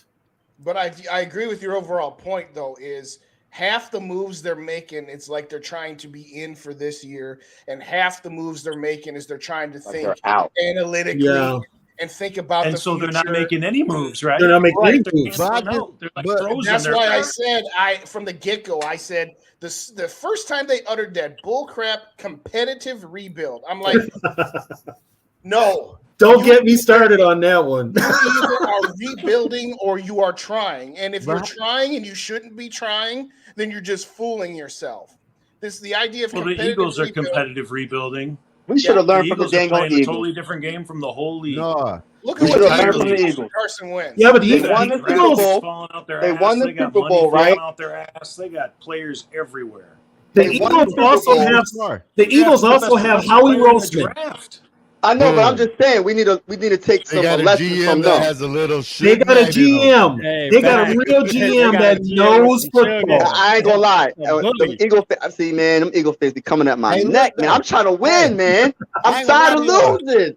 I'm tired of this shit, man. I can see Dalvin Cook going to the Eagles. I don't want hell no. Season though, but I mean they might. Yeah, they picked up Dalvin Cook behind that offensive line. They got Swift. They got DeAndre Swift. That's right. Yeah, they got him, but damn. Yeah. Hey, they would have had Dalvin Cook. But look, that's my whole issue with the Vikings, though.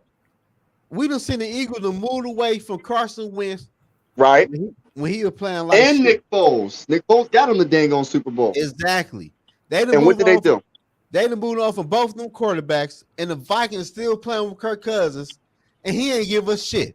And we have no competition behind him. That's another thing. No competition behind him. This is my other thing, though. Like you said, something about the Vikings is in a win and is in a win now mode, and I disagree with that because how the fuck you ain't fix the offensive line if you in a win now mode? You re-signed your biggest question mark at center. Man, right? What's up with that, yo? When we go against the Eagles, like left guard, bro. I'm like, what? This is matter of fact, he got a brand new 3-year deal. The Vikings are bringing back the same raggedy ass offensive line they had last year. And that plays into the running back position as well, what I said when we got rid of Dalvin Cook too. And that also includes the backups. And that includes 4th and 8, allowing pressure on 4th and 8, and that's the excuse. Okay, so rather than trade Hunter for a 4th-round pick, go get a left guard. Go get a top 15 left guard. The excuse next year is already built in. The offensive line couldn't hold up. I'm telling you right now. Wow. No, here's the problem, though. You keep giving these guys these excuses. Guess who's going to be out of a job? Kwesi and KLC. But my thing is this, though. Like, it's like you're almost setting them up to fail. You're not helping them. You're setting them up to fail. I feel you, but my whole issue is the Vikings did not last year be no team with a top pass rush or a good defensive line. Not even close. No. No, they beat the Buffalo this year. Buffalo is a pretty good defense. Buffalo. That's about it. Line, okay. They and Washington. Buffalo was so much luck last year. My God. Not more luck than us. We had the ball at 4th and goal, couldn't punch it in. But look, Buffalo is in the AFC. In the NFC, we can't beat the Eagles. Right. We can't beat the Cowboys. Right. Can't beat the 49ers. Correct. Like, and we're going to mess around not being able to beat one of them teams to get to the Super Bowl. That's a fact. And this past year, we did not fix the offensive line. Yogi booed me last Sunday when I said we're the 4th best team, and I said Eagles, San Francisco, and then I said Dallas, the freaking Niners. And then I said us. And I said the reason why is you can talk to me about JJ and TJ and KJ And you can talk about Kevin O'Connell and Kirk Cousins being together for the second training camp in a row. And we can talk about the offensive line continuity. my God, no way. And it don't matter because their offensive lines and defensive lines will crush ours. The trenches is a lost cause for the Vikings. We can't beat the Giants either. Don't forget, we can't beat the Giants. Well, we split with that's another. But guess what else? I've been hearing though. I've been told from my people the Lions are going to run the bar down our throat with the new running back they got because y'all ain't got nobody on the defense line, and we got the best O-line in the NFL. No, we got the bull. What's the bull we just picked up? I said, damn. Davenport. We got him. Davenport ain't do shit last year. And the Lions got a top 5 offensive line. I'm shocked the Vikings didn't pick up Mo and let the Lions pick him up. Who? Mo Ibrahim. Who was that? The golfer on the Lions. The former golfer. Yeah, he went to Minnesota. You know what? The Vikings and for years it's been this way. They very seldom look at the U of M when they look for players. I know. I don't know why. Oh no, don't do my Michigan like that now. Oh no, you can't do my Michigan like that. We got Ed Ingram on the line. So let me go back to a point you made a minute ago.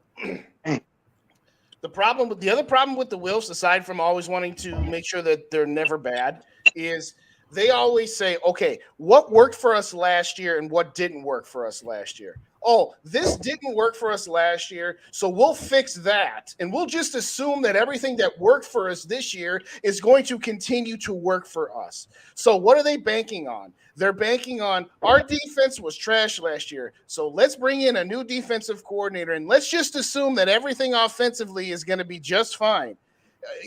And the idea is, well, San Francisco's going to take a step back because the league's going to figure out Brock Purdy.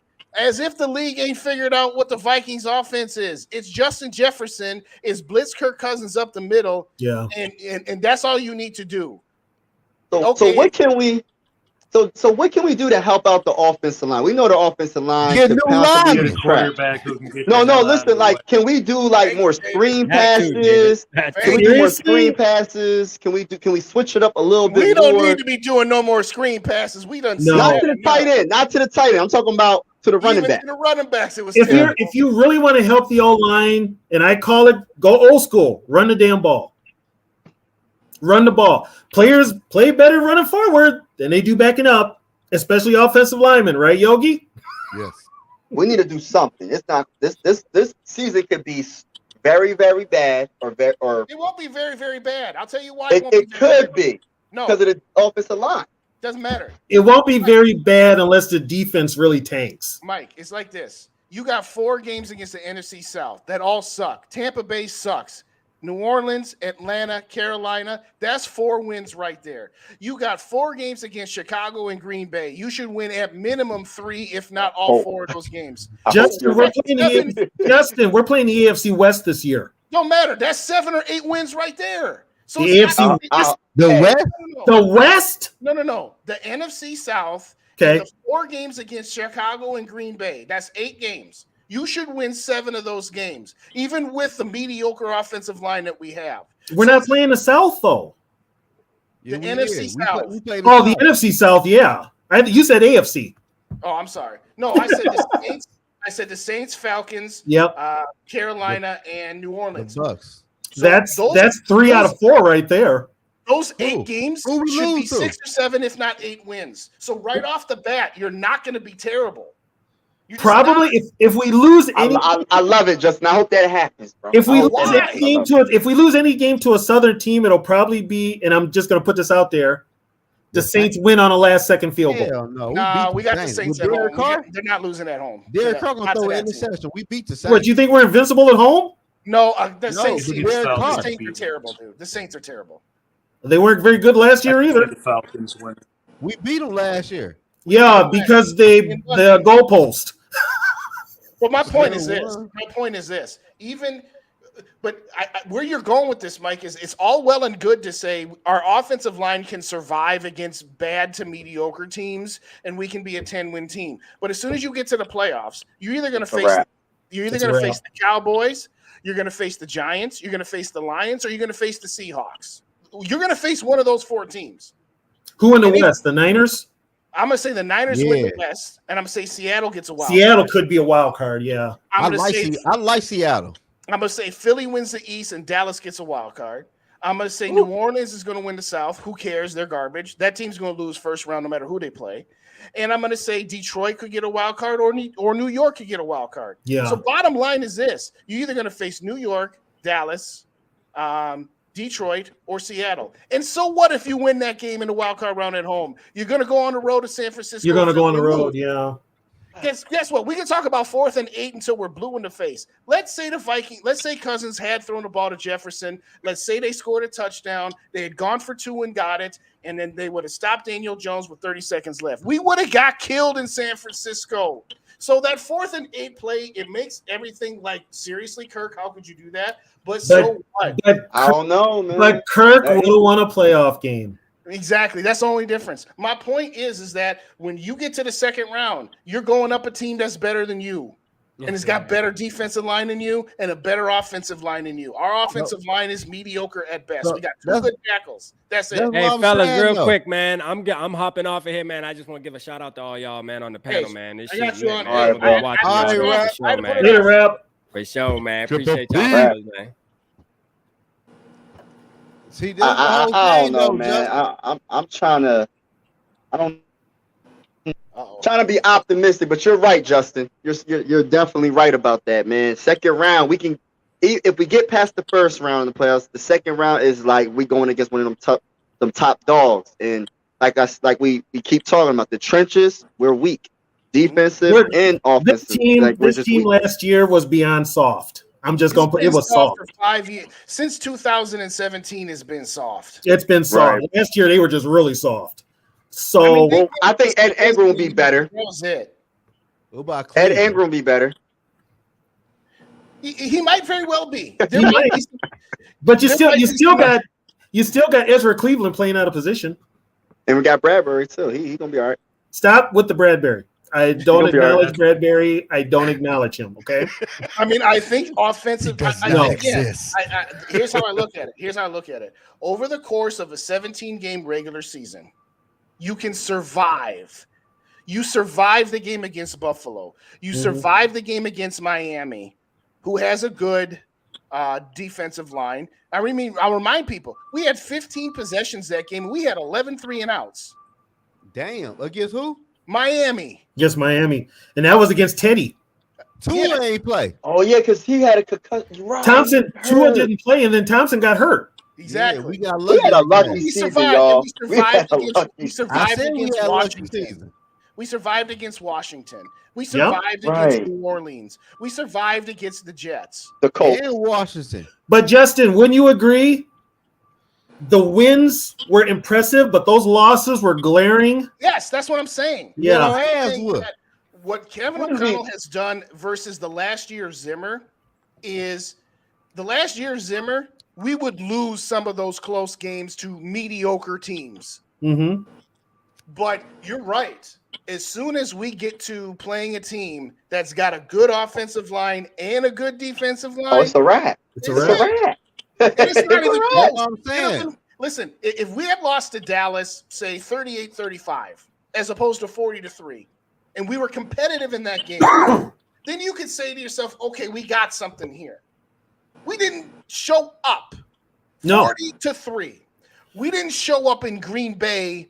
Was that Christmas weekend or New Year's weekend? Whichever weekend it was. We didn't even show up to Green Bay. Right. It's as simple as that. The Vikings, they split with the Giants. They had 2 one-possession games against the Giants. They're about the same as the Giants. They're about the same as Seattle. You can put them up a little higher if you want to. But my point is people want to say, well, the NFC is so weak. I'm like, how is it weak when there's 3 teams better than us on the field? Comparatively speaking. I'm not saying that Dallas is some world-beating team. They're not. It's just built better. They're built better. We have terrible matchup problems. If we go up against a team that has a good offensive line but a bad defensive line, we can survive, or vice versa. But go up against a team like Philly, San Francisco, or Dallas that's got both. See ya. And if you remember that Dallas game, the problem wasn't Micah Parsons.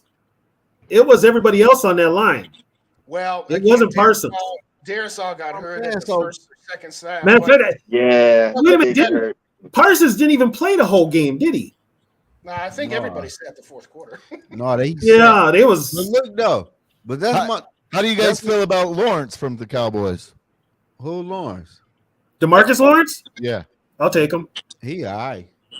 I'll take him. He ain't shit like that. Would you From trade? the Cowboys or from the Giants? Yeah, Yogi. Hunter and a fourth for Lawrence and Zach Martin? Hell no. Oh yeah. For Lawrence and Zach Martin? They won't do that though. Yeah, that trade makes too much sense, Yogi. You got to break it down. You got to drop it down a little. As a Minnesota Viking fan, I'm not trading no draft picks. We ain't got none. No, we need to be getting some. That's what I'm saying. That's why we need to trade KJ or TJ and Hunter. They asses got to go. What can we get for Hunter? What can we really get? You're not going to get a good draft pick for him like we want. So you save face with him by getting a player who can plug and play immediately. Okay. And to me, that's left guard. You get a left guard in here, and people will be like, well, did we get ripped off? I don't know, because now Ezra's not out there, and our line looks better, and Cousins has more time to throw because he can't run. I want a draft pick. But Zoe, you want a fourth-round pick for Hunter? Because that's what's on the table. You're going to get a fourth. The Vikings want either a 2 or a 3, but teams are only going to give a 4. I'll take a 3. You got a fourth. Here's your fourth. You're going to get a 4. Give us Hunter. I'll take that. Well, for one thing, for defensive linemen don't have the value. Guard before I take that pick. I just want the draft pick so we can move up in the draft. Well, that fourth round pick is not going to move the needle enough for you, though. Yeah. If it was a second round pick, then I hear what you're saying. But if you trade Daniil for a fourth round pick, that fourth round pick's not going to help you move up to get your quarterback next year. That's not. That's not going to. No, I'm just saying no. No, but what I'm saying is when we trade our draft capital, we would have some draft picks so we could draft some players though. Okay, I see what you're saying. Like I'm saying, you can draft some dogs in the 4th round, in the 5th round if you know how to draft. Shit, if I'm not mistaken, Stephon Diggs will 4th round draft pick, if not later. Hey Zoe, you said the right word. If you know how to draft. What we say and let's think about this. You get a ready-made guard. You move up and get your rookie quarterback next year, right? You still need a left guard. You can get one on free agency though. Maybe. I'll take one right now since we're not going to sign Hunter. Man, I ain't gonna lie to y'all. Can't get anything for him. I'm gonna keep 100 with y'all on the channel tonight. I don't give 2 flying fucks about this season for real. Cause we all know how the shit go playing out. Nah, we win the Super Bowl. We win the Super Bowl though. Only thing we don't know is we might win the division, we might not. But we know after the wild card weekend we gonna lose. I don't know we gonna go. I want to know about the NFL draft for real. Is we gonna move up in the draft for a quarterback or not? You're gonna be bored because the draft ain't till next year, so you need to just sit back and relax. I'm saying I'm gonna be cool and watch it and be. You're not gonna be vested though. But deep inside, I just want to see someone steering the ship. Yeah, and right now I don't see it. We're not signing Hunter. We're not trading Hunter. He's sitting there. We're all sitting there with our thumb up our ass. Our first round pick just went 140 miles an hour, weighs a fucking 50 in his first, fucking running in his underwear. I mean, I want to see a direction. I'm okay with going up in flames as long as you go in a direction, man. Like, okay, that's what I loved about Denny. I don't know, pick man. a direction. This team literally has no direction. That's the problem. We don't have a direction. As long as we're still relevant. We don't have a direction. That's their direction. Yep. It's being relevant. But are they relevant though? This team will be in it at the end. This team that we're relevant on Netflix, man. That's where we're relevant. Yes. We're the most disrespected franchise, man. This team does not have a long-term goal. Put it that way. No, their long-term goal is to try to make the playoffs each year and hope that anything can happen. What I said what this are we before. doing with Daniil? What the hell are we doing? Who the hell's making the decisions around here? See, I don't think you can blame Kwesi because he's not taking the responsibility, saying these are my picks. We're doing a collaboration, and so he's bulletproof. Yeah, you can fire him, I suppose, but can you really blame him for a pick? No, because if he had the stones to make the pick, we'd have Jameson Williams. And I know he hasn't played much yet, but I guarantee that guy in 2 years is going to be better than J.A. ever hopes to be. Yeah, if he stops gambling. Who else is valuable that we can trade? Gambling, you know? Who else is valuable on this team that we can trade for something like a second round or the only players we have of value would be like a Darisaw. No, not besides him and JJ. We ain't talking about KJ. It's like this. Him and JJ, that's it. You got Justin Jefferson. Yeah, we ain't drafting nobody then. Gosh, you got Christian Darisaw, and you got Ryan O'Neal. Those are your 4 players. And Ryan O'Neal's coming off an injury. Exactly. So we can't get much back for him. Hey, right. Hey, like I said, we've just moved ourselves to a point where the league's laughing at us. That's what I'm saying. Roman Cook again? You're gonna fucking piss this guy off and not have him signed, and then we'll give you a ball for him? Sure. Like I we said, couldn't trade Justin Jefferson right now if we tried. I trade TJ ass. We would get a second round pick for JJ. Yeah, right. We get a second round pick for JJ. Be like, I trade TJ ass to Carolina, man. And guess where JJ would go? Someone's got to pay him, right? JJ would go to Cincinnati. JJ would go to Cincinnati. It wouldn't be fair. It wasn't fair in LSU, I'll tell you that. Yeah, that's what I said. Listen, I was talking to my guy Mike yesterday, and what I said to him was, do you remember when Zimmer and Spielman were fired, and I said you should get rid of Kirk because if you keep Kirk, you're going to be sitting in that mediocre middle for 2 years, and after 2 years, Kirk will walk, and then you'll have your down year for a year or two. Why not just start the down year right now, and that way 2 years from now, you're already on your way back up, as opposed to delaying the inevitable for 2 years and then starting the process then. No. And that's why we're behind. And that's why Ryan Poles is in Chicago. Exactly. And that's why I would have had Anthony Richardson sitting behind Kirko right now. Go ahead, David. Talk that talk. With Anthony Richardson sitting on the bench inside the 20. Hey, Kirko, come here. Come on. Have a seat. But look, AR, go in there. Go in there, AR, inside the 20. Oh, but wait a minute. I ran for Wait a minute. What Kirk Cousins are you talking about? But that's the direction I'm talking about. The vision I want to see. And that's a direction that you can get behind to say, hey, at least we finally are taking a shot. Yeah. Well, and then they come up with this stupid statement. Oh, if the Alabama guy would have fell to 2, we would have moved up and got him. Huh? Really? No, you wouldn't have. Wait. Moved up to 2 to get him. Who you kidding? Wait, what happened? Did I miss a dumb statement? What happened? The Vikings, right after the draft, said that if that Alabama kid went to number 2, they would have moved up and got him. And I call bullshit on that, man. Oh my God. They ain't moving up to 2. They probably want to move up to 10. If you move up 2 for him, you should have took Anthony Richardson though. You don't have the collateral. Quarterback they wanted, the one they couldn't. Yo, Anthony Richardson gonna be a baller, man. I have a feeling. I don't know about that. He'll be a baller, man. And he doesn't need to be the traditional quarterback. This is what you guys are missing. It was touched on earlier about the franchise quarterback, right? It's a shortcut to thinking of talking about franchise quarterbacks. There's 3 of them, all right? None of these draft picks are going to be a franchise quarterback when it comes to Allen, Burrow, or Mahomes. None of them. So you take the guy with the talent wait. You say what? Who's Bo Jackson, throws 70 yards down the field, and you develop an offense around him. You starting with the offensive line. Start with the offensive line. Change the pass rush by making them pay with a quarterback who can gash you for 20, 30, 40, 50 yards. Watch JJ on a broken route for once in his life. Oh, what can he do doing that? Oh, JJ runs the in. Oh, it's a busted play, but comes out. AR lobs him the ball. I mean, we could have got the guy at pick 3, put him behind Cousins, let him learn how to be a pro, put him in there slowly in the red zone in short yardage situations. We could have quarterback snuck him. We could have won games this year with AR sitting there being developed, ready for 2024. And it would have cost us. It would have cost us Jordan Addison and 2 firsts. David, just the excitement to see him in preseason. I would have loved to see Anthony Richardson in the Minnesota Vikings uniform. And just seeing him I would have been so excited, man, for the future of the organization. Like, we don't have nothing. Right? We got Jaron Hall. We got Jaron Hall. So I don't know. He might be something.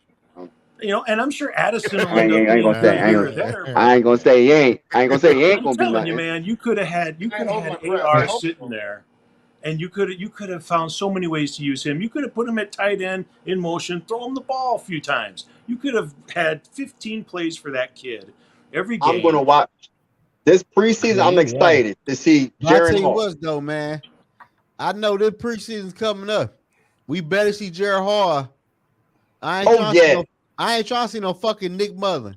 No, I ain't trying to see him at all, man. Because me personally, David, I don't trust the Minnesota Vikings organization for real. They ass could be lying to us, talking about Jaron Hall ain't ready. I don't believe they ass. They'll do I want to see Jaron Hall for myself. Yeah, no, hey, you know what? It's about having that vision. You know what? If you have Jaron Hall on your team, Minnesota. Why not put Trey Lance in there too? Have two of them. You know. And my whole thing, they not even going to play him they might not even play him. Zoe or David or Tony, they might not even play him because Kirk Cousins doesn't want that competition, man. Imagine if Jaron Hall balls out. That's gonna put pressure on him. Especially if Kirk Cousins sucks the first couple of weeks. It's a wrap. You already know we're gonna put that pressure on him. That's why I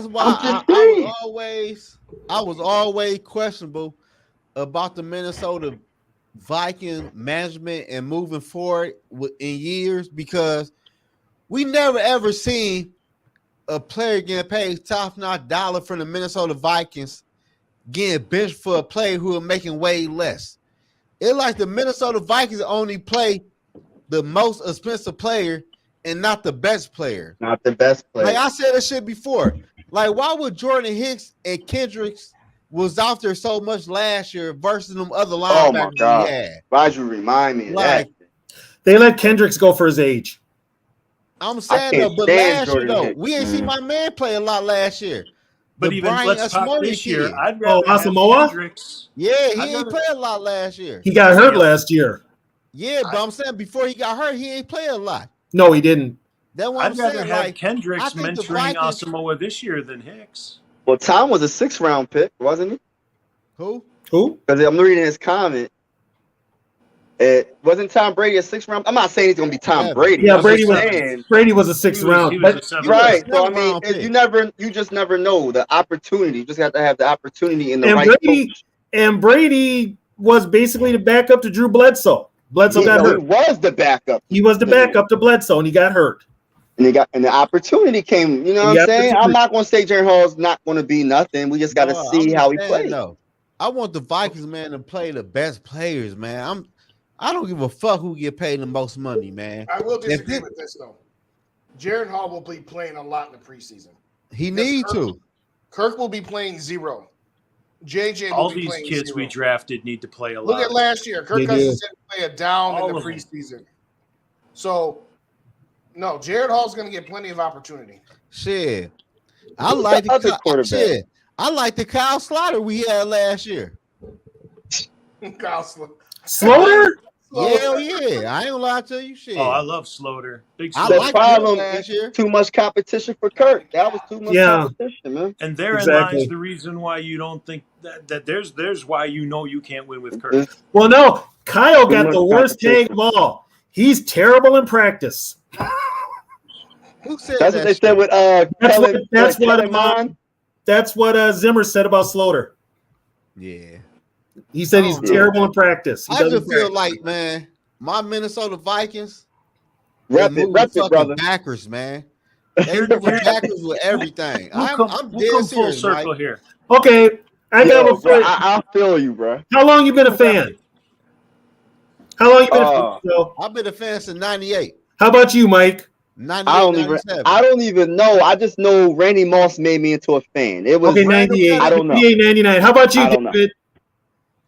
84. Okay, so it's safe to say me and Justin have seen the really good and the really bad. And I've seen 3 Super Bowl losses. So look, let me ask y'all this. Tough, bro. I feel for you, who the best coach in Viking history to y'all? What? Clark the Grant, best coach in Viking history to y'all. It's not even the best Clark Grant. What do you the best coach? Yeah. It's Bud Grant. It's not even close. See, I ain't Not seen even Bud close. Grant. See, me, Neither I say Dennis Green. I got Denny Green number 2. That's a good one. Oh, and by the way, Denny got a lot of BS when he was coach up here. He did? Oh yeah. Like what? Oh, it was bad. Where should we start? Yeah, what it was year was bad. it when they had? What year was it when they had the boat trip? That was Mike Tice, 05. Yeah, Mike, That was Yo, yo, I was saying, people was coming at me like, "Yo, your Vikings are doing all this on the boat." I'm like, man, shoot, they have to have fun, man. I mean, have fun. Okay, you want to hear some? I never told anybody this. I worked with a friend of mine who was good friends with Lance Johnstone. Lance Johnstone rented one of the boats. Yep. I was invited on that boat ride, but I was in between moving and stuff, so I forgot completely about it. What all did they do on the boat ride? Invited? Huh? What all did they do? What'd you say, Justin? You said you got invited? I was invited on that boat ride. I didn't go because I was moving around. Dude, it was bad. It was a lot of stuff going on that. A lot of stuff going on. Friends up from Georgia. Yeah, there was a lot of stuff. There was a lot of girls gone wild mixed with some Brazzers videos going on. Yo, Vikings. That's how. But we need to be known for champions, y'all. We gotta be known for not just the. Also, we gotta be known for something more. Besides close but no cigar.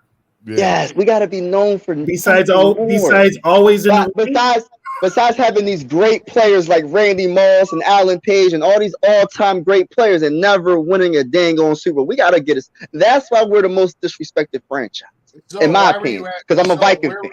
So where were you going by asking the coaching question? Were you going somewhere with that question, or? Oh no, I just asked. You were just curious. Okay. Yeah, I'll just ask. No, but I never saw. I was born in '79, and I'm not going to say. Well, I started being a fan in '84 when I was 5 years old enough to realize what it was.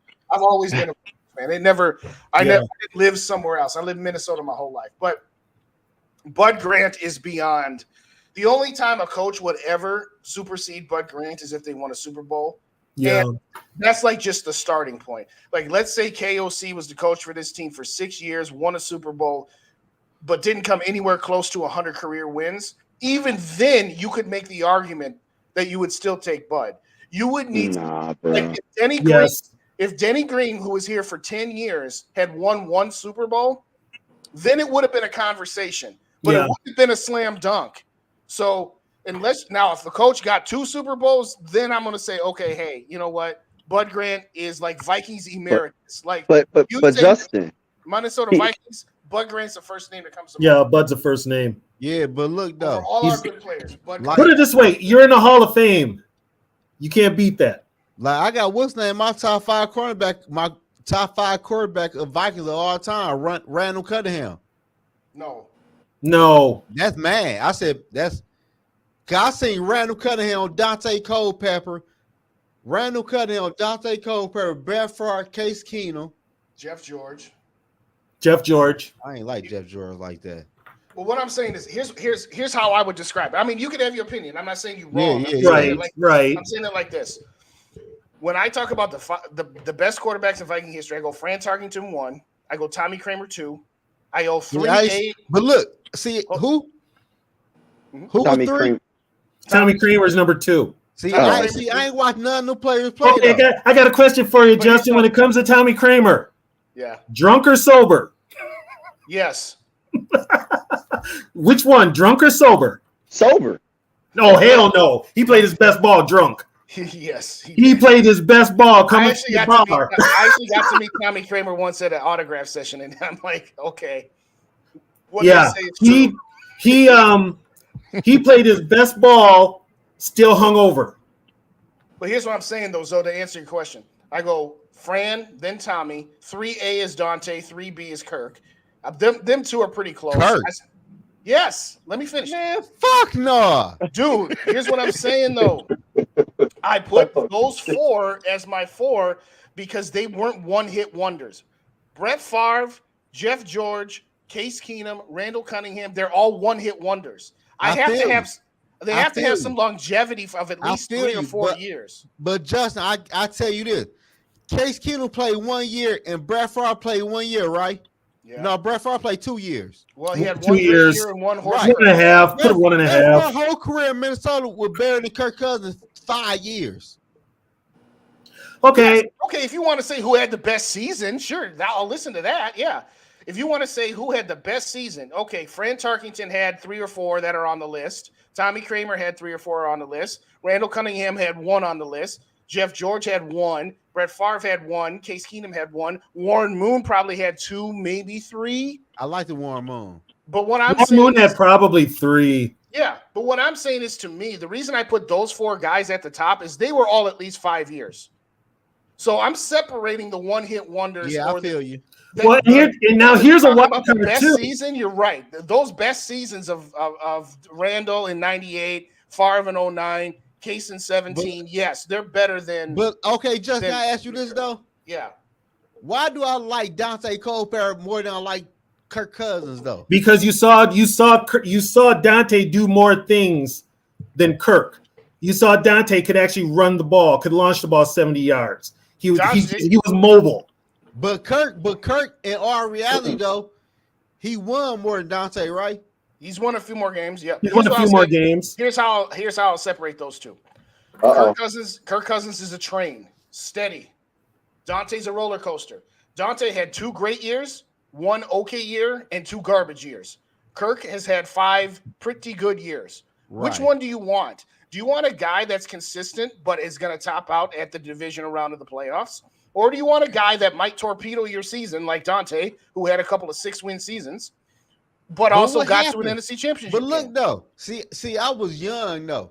Like them 2 years Dante had bad, like what all really happened? Was all Dante fault, or was that was a bad team, and that was because Red McCombs wouldn't spend any money. No, he wouldn't spend any money. Everything we've said tonight about the Wilfs and what we don't like about their mindset, you will never get me to say a bad word about the Wilfs about spending money, because they at least spend money. Red McCombs was a cheap ass. Oh my God. Red McCombs was actively trying to move this team to San Antonio. Yep. Who was that, the GM? No, he was the owner. He was the owner before the Wilfs. Before the Wilfs. See, I ain't know. Justin, here's the one quarterback that nobody talks about, but yet he was loved up here with Viking fans. Joe Cap. I never saw him. So I know of Joe Cap because my dad loved Joe Cap. Oh, Dave from First and Skull. Oh my gosh, Joe Cap was. If you talk to any of the players, and I talked to Dave Osborne. Mm-hmm. Yeah. Joe Cap had that leadership. He wasn't the best quarterback. He was the toughest son of a gun out there. Toughest SOB, would get in a bar fight, would have your back. But when you got on the field with him, you go through a brick wall for him. Yes. He had that leadership mentality. Tarkenton didn't have that, but Tarkenton could play his ass off. Exactly. But I guess what I'll say about the reason I will put if I had to choose between Dante and Kirk, and it's very, very close. Yeah. So, a lot of the people who say that I hate on Kirk Cousins left and right, I would take Dante only because his peak is higher than Kirk's peak. Yes, Dante's floor is lower than Kirk's floor, but I will take a guy who was second in MVP voting for 1 season. I mean, Peyton Manning. Dante? Yeah, Dante was number 2. Peyton was number 1. And I've said this before. Dante should have been co-MVP with Peyton that year in 2004. But in 2003, they gave co-MVP to Peyton and Steve McNair, and they didn't want to do that to Peyton. They didn't want to do that either, yeah.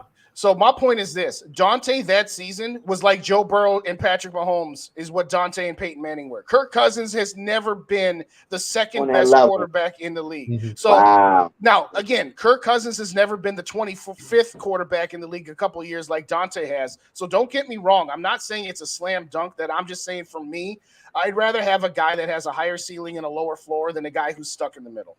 But that's just me. Hey, do you think they should have divisional MVPs? Or conference? No. They give out too many conference. They give out too many runner-up awards now anyway. Come on. Exactly. Fuck them awards. Shit. Yeah. Who will win a Super Bowl? Dang on Super Bowl. That's what Hey, look though. Super Bowl. Hey, I'm gonna switch the topic a little bit though, but I've been seeing everybody talking about the Eagles going to go back to the Super Bowl. Listen here, man. The Eagles I don't know if y'all feel the same way or not. The Eagles have a new OC, a new DC, and the Eagles is a top team to beat in the NFC. Last year, the Eagles was not the top team to beat in the NFC. So I think the Eagles this year, San Francisco.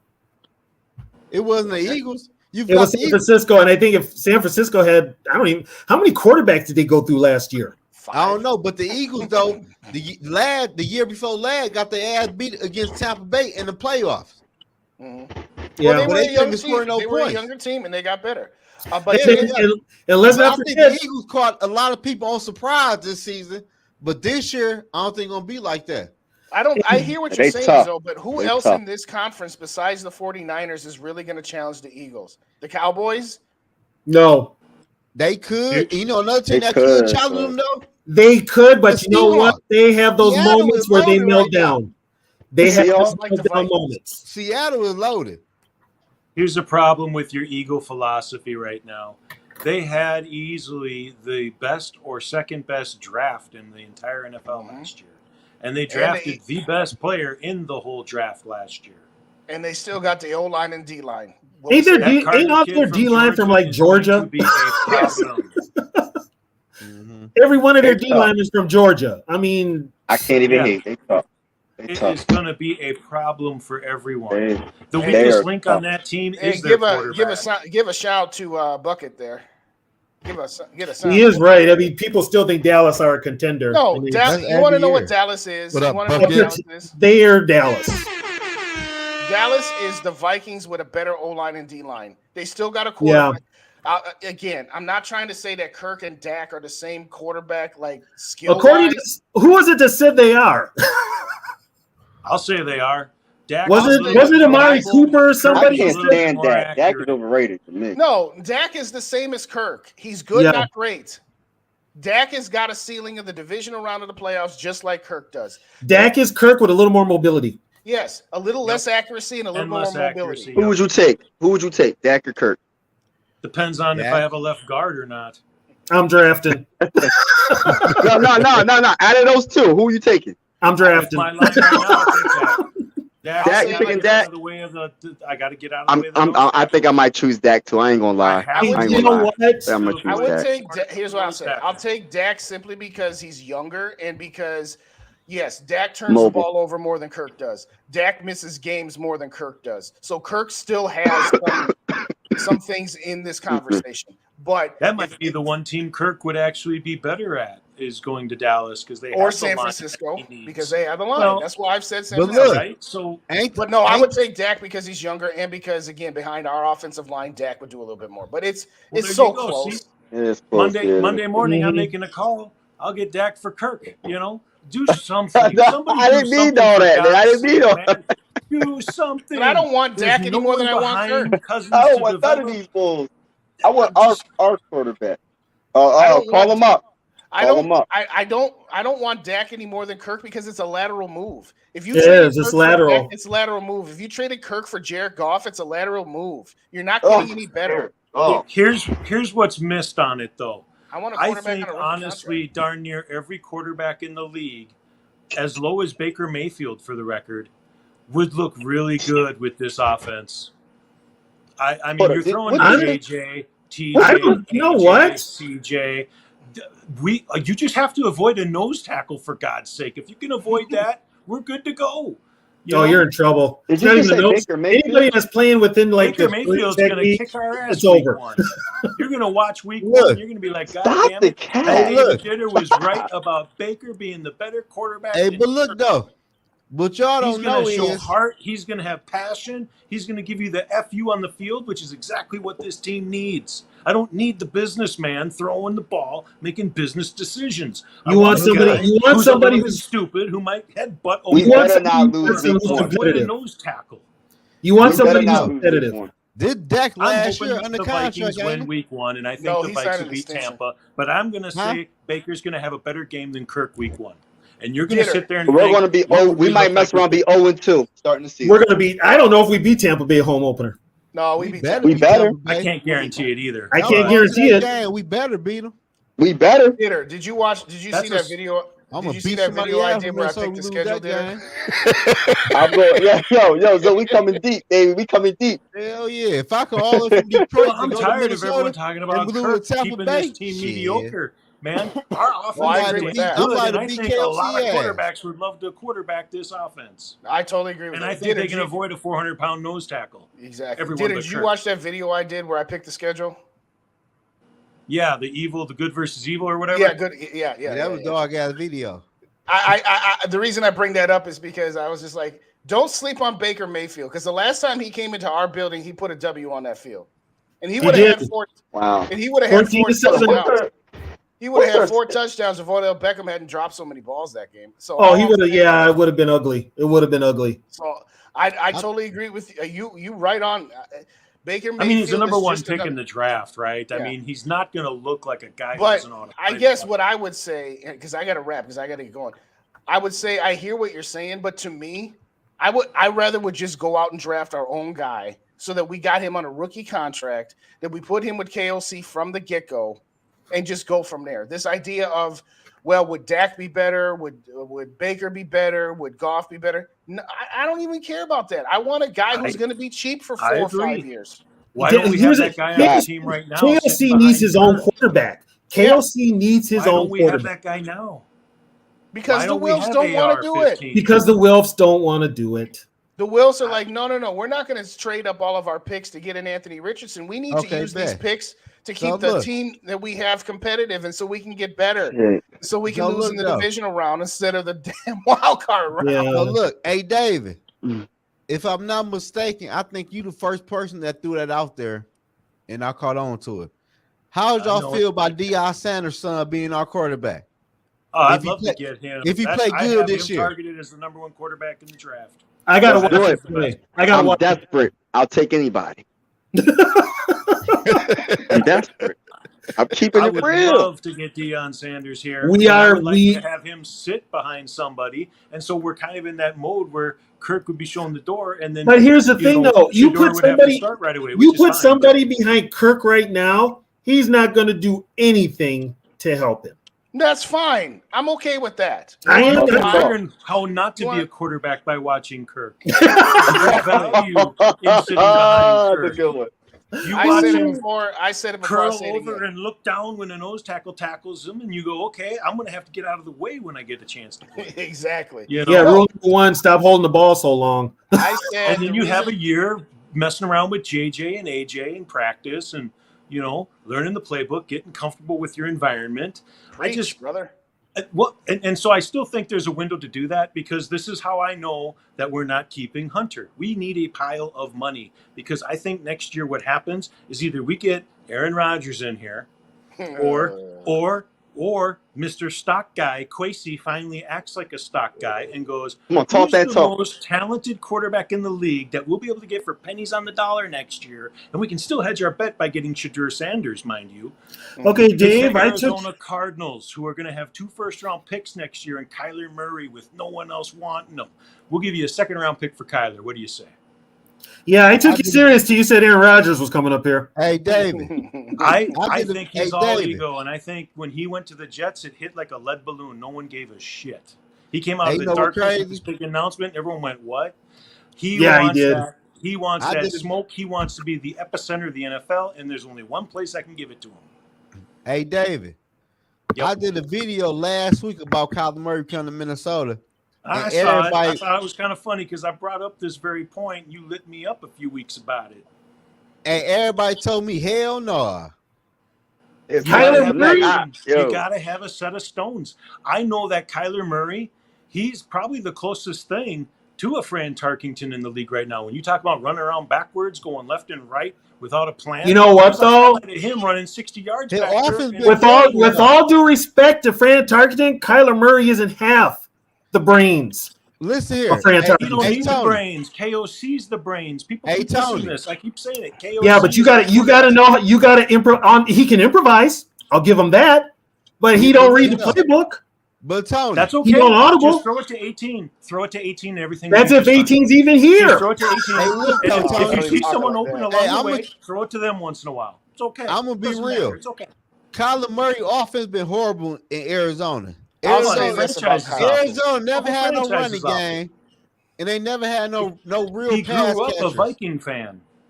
He's a Viking If fan. If my only two choices are Kyler and Kirk, I'll take Kyler. But no, I'd rather get a rookie quarterback than get Kyler. And Kyler's already. Kyler's coming off that knee injury too. We don't know how bad. Kyler's also not on his. He's got a new contract. No. We're gonna have a pile of money. We're not keeping Hunter. We also got a pile of dead money next year too. We got $55 million in dead money next year. By the way. Yeah. Off of who? Do you know? 28 to Kirk. You got 28.5 to Kirk. You got 11 to Hunter. You got 8 to Harrison Smith, and you got 7 to who's the Saints defensive end? Davenport? Yes. That's $55 million of dead money for those 4 guys. Plus, you got another 3 dead to Dalvin Cook, so that makes 58. So they're I think the cap goes up too, though. Yeah, but the cap goes up for everybody. So that cap goes up for everybody. That cap increase has already been spent with all this dead money, with all this bullcrap void years that Rick Spielman did to try to save his job. So, I hear what you're saying. Did he? Well, Spielman's laughing his ass off. He left the Vikings. He left the. I mean, yes. If you told me my only choices were to trade a second-round pick for Kyler Murray or to re-sign Kirk Cousins for 3 years, I'll trade a second-round pick for Kyler Murray. But everything else other than that, I would just trade up to get my own. And then you draft Shadur Sanders and you put him at the 3 spot with Hall 2 and Kyler Murray 1. You got Jordan Addison year 2 ready to step in for CJ. You got JJ. You're ready to go. Now, your defense needs to be addressed. I mean, we have needs at 2 of the 3 most important positions. When you talk about Moneyball, you're talking about your quarterback, your left tackle, and your defensive end pass rushing guy, right? And we can't do either. We need a quarterback and a pass rusher who's younger and more of a 3-4 guy. So if Shador's a second-round pick, which right now he is, I don't know if he'll stay that way, but if he's a second-round pick, maybe you get your DN with the first-round pick. Hell, maybe. It also depends on who's running the defense. That too. Oh, but Flores is staying here till the Patriot job opens up. Camp starts, so it's all gonna start coming together. Starts tomorrow. Starts tomorrow. All right, gentlemen, it's been fun. Yeah, say I'm out, y'all. I'm out, y'all. See you guys. Good night, y'all. Peace. Later. Y'all. I gotta get out of here too. Though. I gotta pick my daughter up, man. All right. Hey, I gotta get on y'all next weekend, man. I got some tonight, dog. We got some Jordan Addison there. You picking her up at midnight. Just drive the speed limit, Zoe. Drive the speed limit. Yeah, slow down, that, man. He's all right. He's not in the Twin Cities. He's all right. He's not in the Twin Cities. Yeah. Look, man, I just want the Vikings to have a vision. And here to circle back, with the Herschel Walker trade, here's what I can respect about that Herschel Walker trade. We had an all-pro at every position when we made that trade. Yeah, we did. Every position. Yep. Quarterback, offensive tackle, offensive guard, center, Herschel Walker, defensive end, defensive tackle, cornerback, safety, linebacker. We had and it failed because our coach wouldn't run out of a power I. He insisted on that pro, passing. He was always a pro that split back. Yeah, he was always a split back coach. And Herschel wasn't that kind of guy. And that's when I knew at 9 years old that the coach adapting to the player is inherently better than having to pick players to fit your system. I did. You know what, though? I asked Tommy Kramer about that, and he's openly said we did not need Herschel Walker. No, I get that we probably didn't need him. We didn't need him. But he ran for 148 yards without knowing the playbook the first week. And it was all downhill after that. Well, because they started teaching him the shit that he wasn't supposed to be doing. Run out of pro formation. You just leave him in I. It's still football. It's not that complicated, It's about time of possession and turnovers. And when you got one of the best athletes in the entire NFL with an all-pro at every position, by the way, give him the ball in a manner that he's used to doing and can succeed at. We'll adapt to you, Herschel. A little humility is how you win in this league, right? And I think KOC has that, but I need to see a direction. Who the fuck is cooking the ingredients for this team? So now, who has nobody. The accountability, and let's go get Kyler, go get Shador, go show me something. Trade Hunter, sign Hunter, do something for God's sake, because right now we're just taking it in the ass with the. Well, here's my trade. thing. You got Brian Flores up here to improve the defense, but you gave him no pieces to improve said defense. Well, we don't know his defense, but what we think we know is that his pass rusher, his secondary pass rusher, the Hunter position, we'll call it, is a safety. A safety plays that position. So who are you going to send? So is that Harrison Smith? What's that? That secondary pass rusher in his defense is like Harrison Smith? Lewis Cine or a Josh Metellus would be that outside linebacker. I'll count on Metellus before I count on Cine. Sure. I just want someone to go and hit the slot receiver on their way to the quarterback. That's what I want them to do. And then have your safety behind him cover the slot receiver that he hits. But here's the thing, though. You're going to get some pretty good quarterbacks this year, and you got to get pressure on them. You've got a young defensive secondary. If you don't get any pressure on any quarterback, he's going to pick you apart. And unfortunately, we don't have proven pass rushers to do that.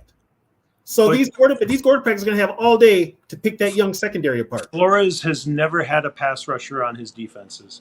He generates a pass rush with his scheme.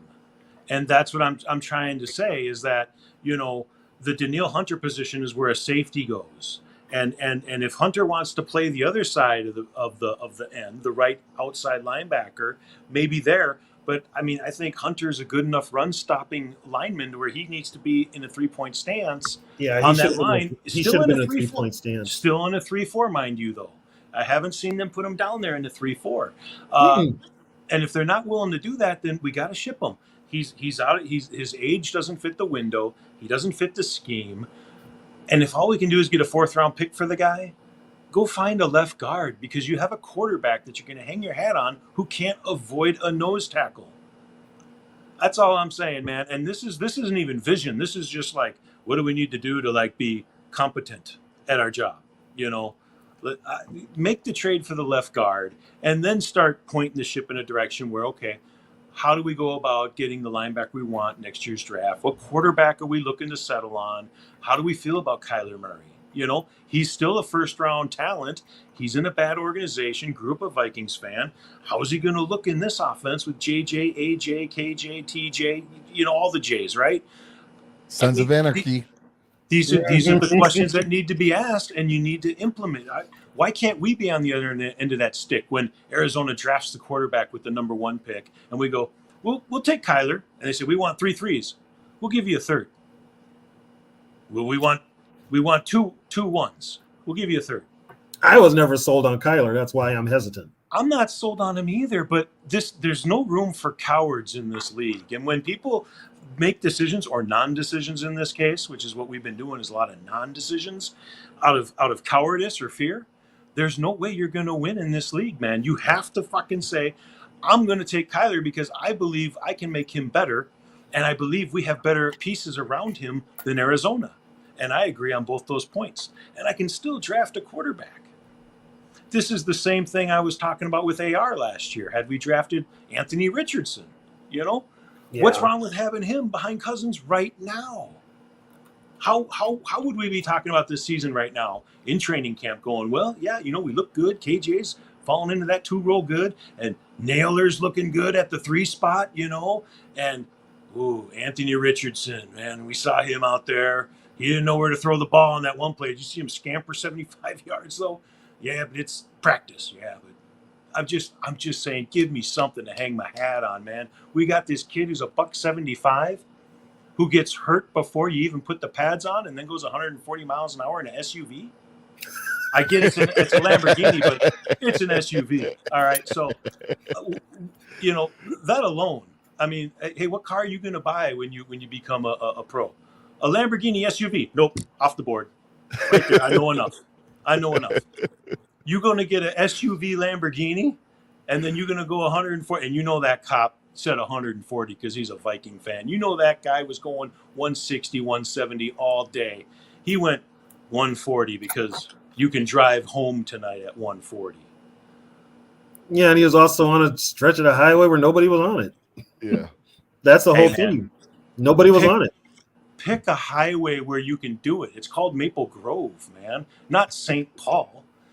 He got pulled over in the hood. He got pulled over in the hood. Reconnaissance, man. Talk to some of the people around here. Hey, he got a Lamborghini SUV. I know it sounds weird, but I'm gonna want to open it up and see what it can do. Where should I do it at? Right. So he did it on 94. Thinking I'm looking for in my players and my GM, right? I'm just, and he went right by the speed trap. So he's got to learn those things. Hey, man, I just hope he doesn't think he's a Lamborghini SUV on the field. I mean, well, right now he's in the shop. He's probably going to be on the pup list. Right? Start camp. So I don't know. I mean, it's like with me, I'm a defensive guy, and they got nothing on defense to help out Flores. So it's like they expect Flores to work a miracle with bargain products. Yeah. To me, the big X factor as a Viking fan is we just have not watched a 3-4 defense throughout our decades of watching. I've seen a 3-4 defense with this team. I've seen it. Yeah, and they sucked. But not enough for me to say I know what a 3-4 defense can and can't do. I get it in the concept way where a blitz is if you send 5 or more guys, okay? A base defense is sending 4 guys, okay? The beauty of a 3-4 defense is you're sending 3 guys in a base, and the 4th guy, you don't know which one is the 4th guy. So it could feel like blitz without blitzing because the offensive line might take a half a moment to go, which one of these 4 sons of bitches is coming? Traditionally, with a 3-4, you knew who it was, and it was usually your right outside linebacker. Your blind side, yep. Yeah, your Lawrence Taylors, your Andre Tippett's. Right. That was traditionally. But you didn't have a bunch of nose tackles playing along the line. You still had your defensive ends. Yeah. Yep. So, I mean, the Vikings right now, they've got a bunch of 3 technique and nose tackles along the offensive line. It looked like a 5-2 last year. It looked a lot like a 5-2, the way they lined up. Yeah, so, first of all, I'm going to trust Lynch playing end. I'm going to trust, a bigger guy who should be playing 3 technique or nose playing end. No. And that specifically is what I'm referencing with the 3-4, not the outside linebacker, not the nose tackle, but those end guys. What the hell does a good one of those look like? Do they really rush the quarterback? Are they expected to? Should they look like Reggie White? Because I think Danielle Hunter can play that position. What made Hunter great that people don't really acknowledge is that he was really good against the run. He can sack quarterbacks, but he was good against the run, which is why he was the best defensive end in football. They also made the mistake last year. They had him covering in pass. Yeah. He wasn't even the primary pass rusher, right? That is nothing. He should be nowhere near covering any pass. Right, because he was the left end, not the right end, right? Or outside linebacker, sorry. He was the outside linebacker, but still. He wasn't even the primary pass rusher. He was the secondary one. And he should have been. He should have been. They made Zadarius and that's because I think Donatel knew Zadarius. Yeah, and his first half of the year, he looked great. It was the right call. And then he slowly broke down. Imagine a safety playing Hunter's position, and now you're not necessarily saying that safety shouldn't be dropping back in coverage. Yeah, they probably can and should drop back in coverage, but then every once in a while you send them. You send them on run support or a run stuffing blitz or whatever you want to call it. Hit that slot guy and get to the quarterback. I think Lewis Cine would be great as that outside linebacker on that left side on first and second down. He was supposed to be that guy, but he just could not grasp the playbook. Fair enough. And that was his biggest downfall. He should have been starting. And instead it was Cam Bynum. And Cam Bynum's naturally a cornerback. And again, I think Bynum on third down would be great at that slot corner as well. You got to find that slot corner who can rush the quarterback every once in a while. And hell, if you decide not to rush that spot, Asamoah, I have a feeling, can probably get through there pretty quick. I mean, that guy's fast as hell. Asamoah really high on Asamoah. I am. He's a little smaller, but yeah, but he's fast. I mean, hell, he he got burnt on that throw, but then made up the ground and then tackled the guy and made a fumble and recovered the fumble. I like that. I want to see that on the field. Hell, the truth is if Asamoah was starting against the Giants, we beat the Giants in that playoff game. You know what? And not only were they outplayed, they were just outcoached. Well, that's what I'm alluding to. Is it was those quarterback runs that Kendricks just couldn't get to Jones with any kind of impact. Asamoah would have had none of that. If that quarterback would have ran to his side, it would have been no gain or a loss of one. It would have been. And I think the Giants watched the Cowboy film too because they put Saquon Barkley out there as a pass catcher, and he was gouging them bad. They just could not. And how you cannot get pressure on Daniel Jones is beyond me. Right. And there's another move that raises my eyebrow. I know Kendricks is slow, but what I know is Hicks is even slower. And so when you bring Asamoah, into the fold and you make him the starter, and I agree with it, move Kendricks over to the Hicks spot and cut Hicks, please. Kendricks has been here forever. He can help guide Asamoah for that year, and he's quicker than Hicks. So you have two linebackers that are faster rather than just one, because Hicks is even slower.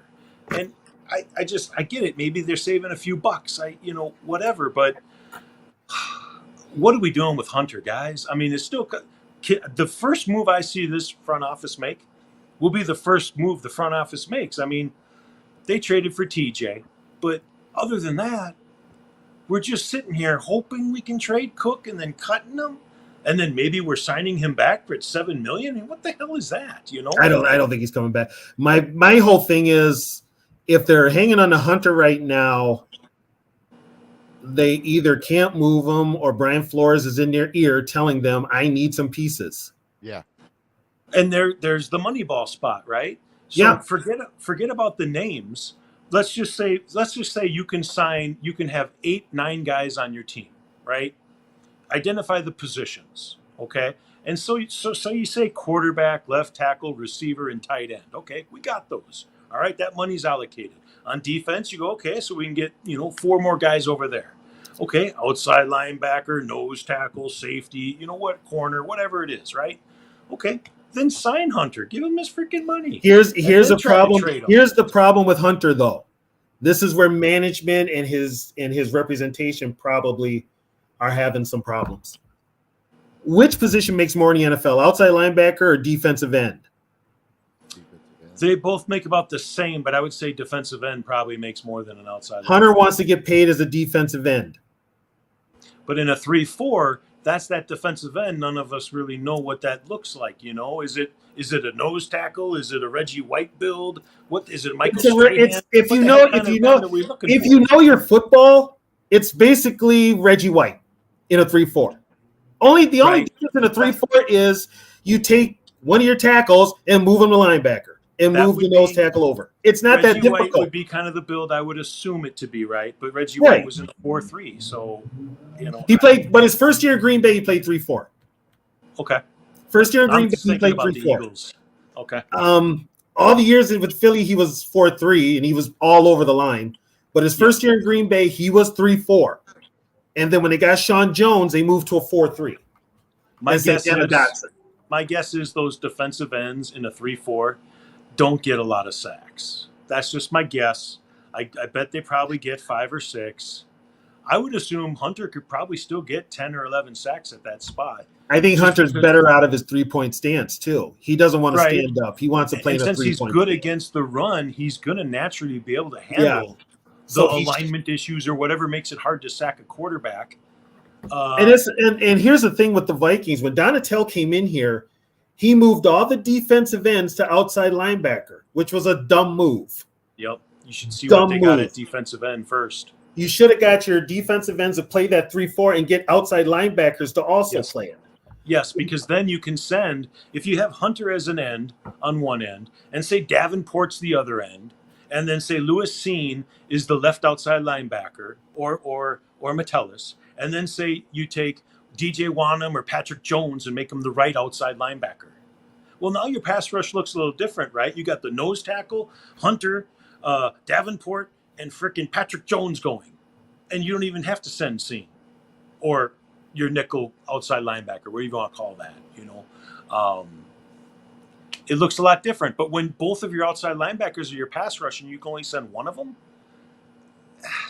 I don't know, man. And we the three down linemen, they can't stop a run either. So it's like, no, they're not.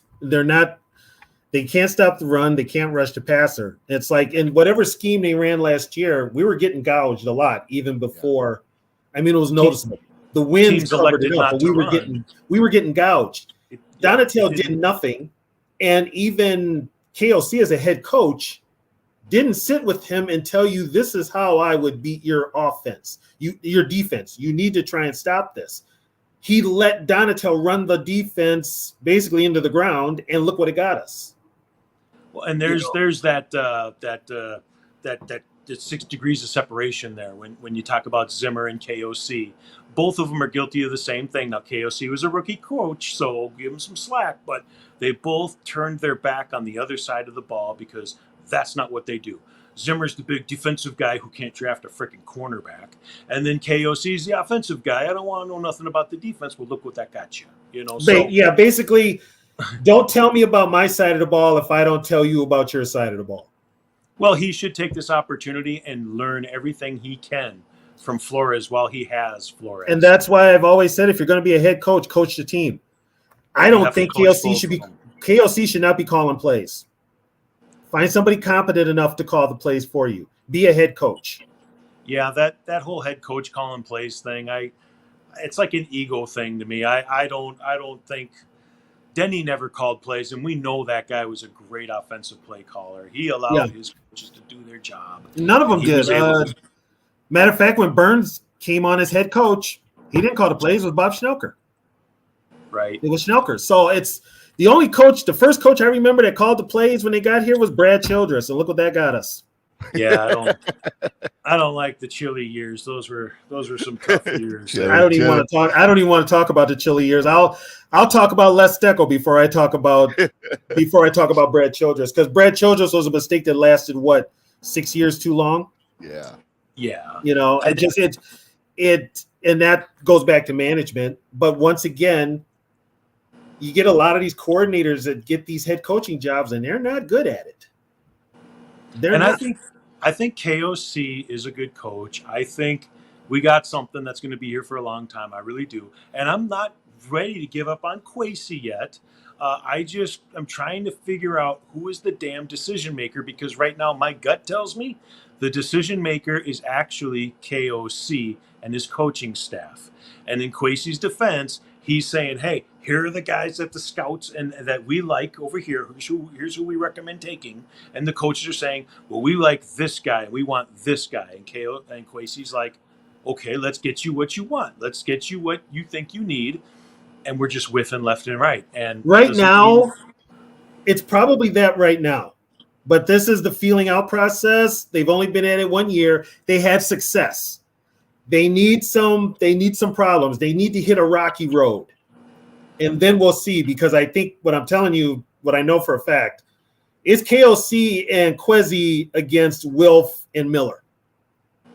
And they're going to butt heads because, first of all, Kwesi and KOC, their jobs are dependent on this. Wilf and Miller aren't going to lose anything. Yeah, but I don't think that the owners are actually saying, we want this specific player. They may have opinions on a position or something like that, but there's no way in hell an owner is going to be like, I have a great idea. Let's trade from 12 to 30 and come out with a 4th round pick for our freaking. You sure about that? I'm positive about it, because you don't pay attention to the Cowboys, do you? Any Joe Blow the Cowboys ain't trading Trust me. Top 12 pick for. Trust me, the one that's been running the Cowboys for the last 30 plus years is Jerry Jones. When does he traded 20 some spots backwards for nothing? Well, he wouldn't do that. He knows football. He wouldn't do that. He knows football. Kwesi doesn't. New grid. well, here's a new grid here that shows we actually won the trade. Yeah, but the old grid shows we got raped in the ass, right? That's antiquated, which was a Dallas Cowboy coach, by the way. This new grid here, we totally rocked this trade, man. What are we talking about? What are we talking about, man? There's no way an owner comes up with that trade. You know what?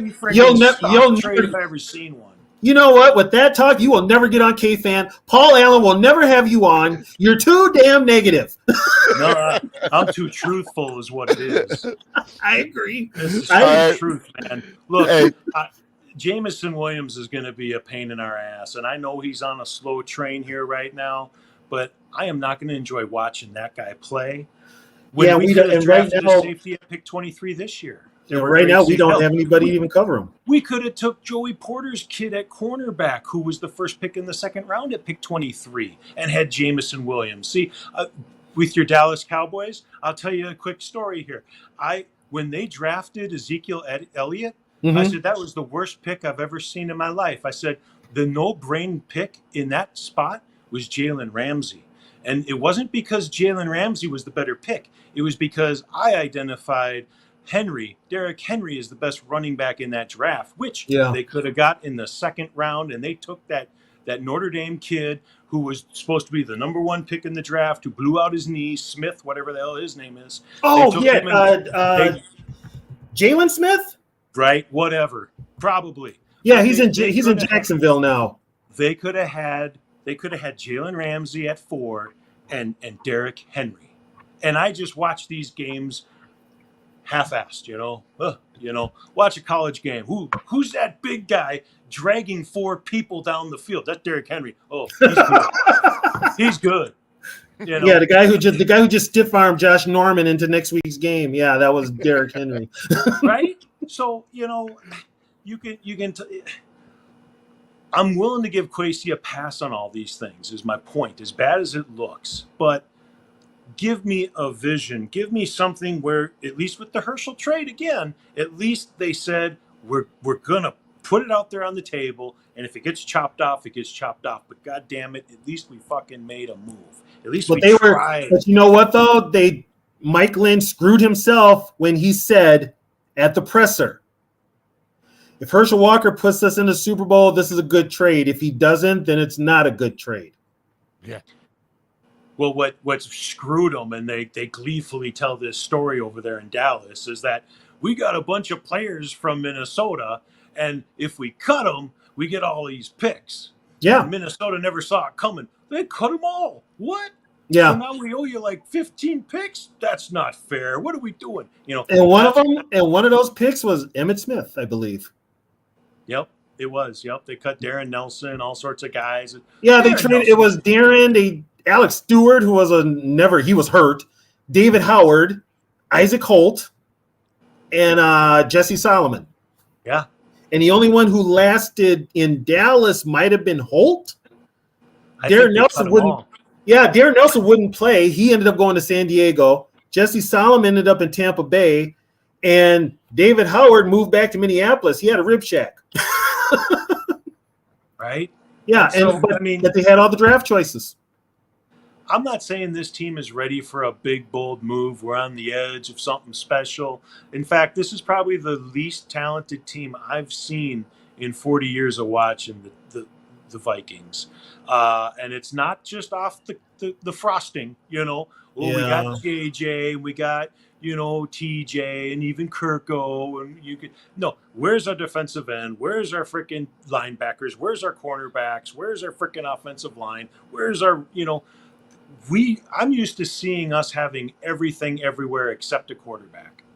And when we get a quarterback and a veteran quarterback to come and run this machine, that's when we make our run, historically, watching the Vikings.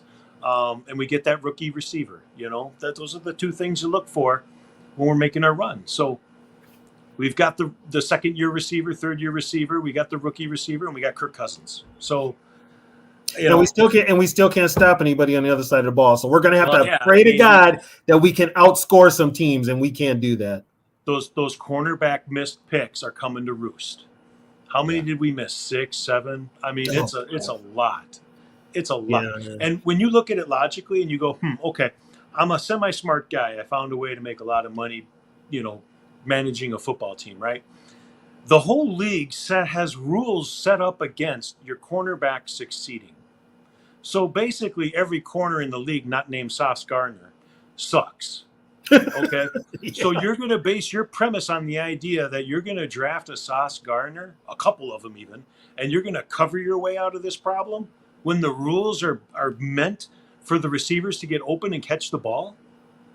I mean... Yeah, you can't even play defense anymore. That's another problem. You can't play defense. Why would you waste your top 60 picks on a position that is meant to fail? It just blows my mind, dude. Get your pass rush in order. Get your inside out game in order. If you can get a Sauce Gardner, great. But look, you have a better chance of getting a franchise quarterback. You know what? You do a cornerback, a cover. In all due respect to Sauce Gardner, you know what Sauce Gardner also has is a damn good pass rush. He's got a front four that puts pressure on the quarterback. Right, and that's me growing up as a kid. Right in the '80s, we had a different All-Pro corner every other year. Carl Lee, Holt. We had one of those goofballs who would walk off the line with his arms swinging. Audrey McMillan. We had so many different corners turn pro, but we had a great pass rush, you know, and there's your cheat code. You get.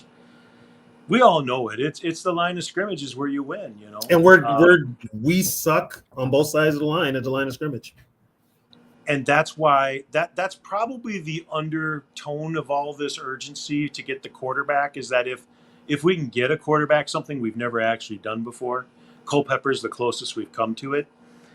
It might cover up all the other problems that we see coming down the bend.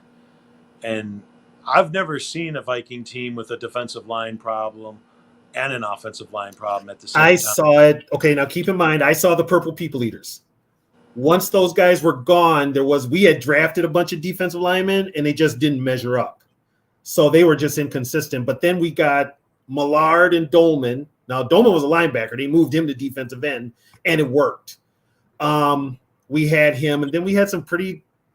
I mean, Denny never had good defenses. He had John Randall. That was it. But then even those defense, Everson Griffith would take your head off. Yeah. Bowler was fun to watch. Yeah. We had some linebackers there that had moments. We had entertaining defense that, We had we had players that could actually play defense, could actually hold a lead. We didn't have this, okay, let's get up 10, 14 points and then lackadaisically play defense for 2 quarters and then turn it on in the fourth quarter. And when you get into like kind of that higher level football that an aging fan probably is at, you do realize that your defense probably moves up and down 12 to 14 spots in the rankings based on time of possession alone. Yeah. If you can have time of possession, you're going to have a top 15 defense. If your defense is out there all game, you're going to have a bottom. We were out there a lot last year. We had a lot of 3 and outs every game, not doing shit. Yeah, we had a lot of 3 and outs. It's just we got lucky. We turned it on when we were supposed to, and I don't know who to blame for it. I'll put that on the coaching staff. You got to have that team play 4 quarters. Do you know why people like Cousins so much? You know why the coaches like Cousins? Because he's the Ron Burgundy of quarterbacks, okay? He will run the play exactly as it is designed. No different. You tell him what the play is, that's what he's going to do no matter what. He will not, like all the good quarterbacks, if they saw something they didn't like, Brett Favre, he audibled, which would piss off Childress. Right, because the ego in the coach wanted to be like, that call was me. I was basically the guy that threw that ball, even though I can't throw a lick. But I really was that guy because I got Ron Burgundy out there. He's running my play exactly as I want. And so now I feel like I'm the one making those plays. He's not rocking the boat. Ego-driven, right? He is not rocking the boat. Literally not rocking the boat. And so that's one of those stones I want to find out with KOC. And I think he's got it. But the ability to adapt and change your philosophy based on the talent you have. And what's interesting to me is that when you watch his offense last year and you watch the moves they made this year, they're in stark contrast with each other. He extended C.J. Ham. like the only fullback in the league. And then he went and signed a blocking tight end. I'm like, okay, now we're cooking something. We're Why the hell did he bring? He didn't use CJ Ham. Why the hell did he bring him back? I think they're going to run a different kind of offense. I think they're going to get Kirk under center more, and they're going to run the ball out of a. They're going to run the ball, more. They're going to they're addressing those 2-quarter droughts, and he's figuring out time of possession is how you win in this league. Look, turnovers you can say is the most important way that you win or lose, right? But you can't really control turnovers. They happen. You can, to some extent, you can control time of possession based on the pieces you have on your team and how you run your offense, right? Too evil. What up, man? Yeah, it's I want to see what it is. I just want the team to be tougher. They were so soft last year. I want them to be tougher on both sides of the line of scrimmage. Show me something. Show me you got some. Show me you got some. I'm sorry, killer instinct. You got a team up 14-0. Put the boots on their throat. Didn't mean to say it like that. That's what you got to do. I don't care. Run up the score.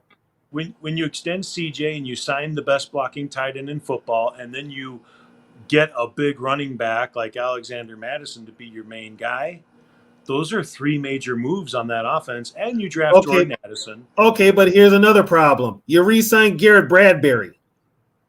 Yeah, but I'm not subscribing to the idea they had a great year last year. I think what happened last year, he hasn't had a great career, dude. What are you talking about? No, I agree, but he had a good year last year to the novice football fan because he wasn't getting trucked into the freaking quarterback, right? What games were you watching? He wasn't getting thrown into the quarterback last year, but the reason he wasn't was because there was no one in front of him to throw him into the quarterback. You did watch the playoff game. You did watch the playoff game, right? I watched every one of them. Okay, you did see Dexter Lawrence manhandling him, right? Nope. You weren't paying close attention, dude. You weren't paying close attention. He embarrassed Bradbury, and it was every week. Bradbury's good, and I'm not saying he can't get trucked. What I'm saying is the league as a whole is no longer putting a guy over the center anymore and trucking him like they did the years before. It was probably something sent down by the league saying, hey, you guys, you can't do this anymore. They're doing more of a wide 9 type of deal where they're forcing the guards to be tackles. And that's why Ingram had such a hard time as a rookie, was that he was in space having to block a J.J. Watt, who he gave up a sack to. And then here's Bradbury not helping him. He's helping Cleveland, who Bradbury actually had whatever the teams were doing, they were lining up on Bradbury. The one that wasn't getting too many one-on-ones was Ezra Cleveland. I don't know why, but whatever the teams did, they recognized the problem, Bradbury and the rookie, Ingram. So that's where they looked like Bradbury. But Bradbury, and here's another thing too. We had the ball down, first and goal, and how many games?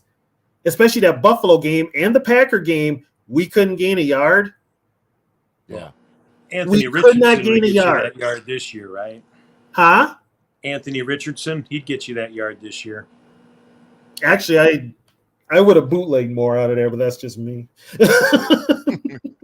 I would have did the bootleg rollout. I mean, I'm sure Kirk can do that. Yeah, I mean, maybe. You would think. Come on. I'm giving him the benefit of a doubt. Well, they say he's a great bootleg quarterback. I mean, but, do we run that kind of offense? I haven't seen a lot of it, but. We used to. I don't know why we don't anymore.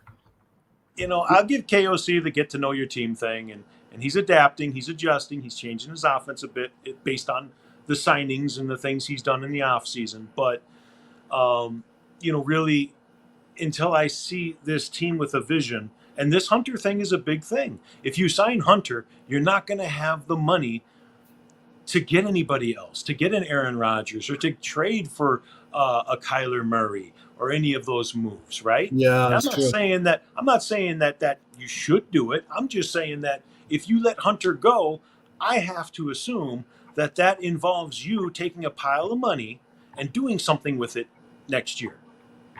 But right now we're not signing Hunter, we're not trading Hunter, and we're just going to Dalvin Cook him, aren't we? Are we just going to end up cutting this guy? Is that what it's going to come to? Are we just going to cut him?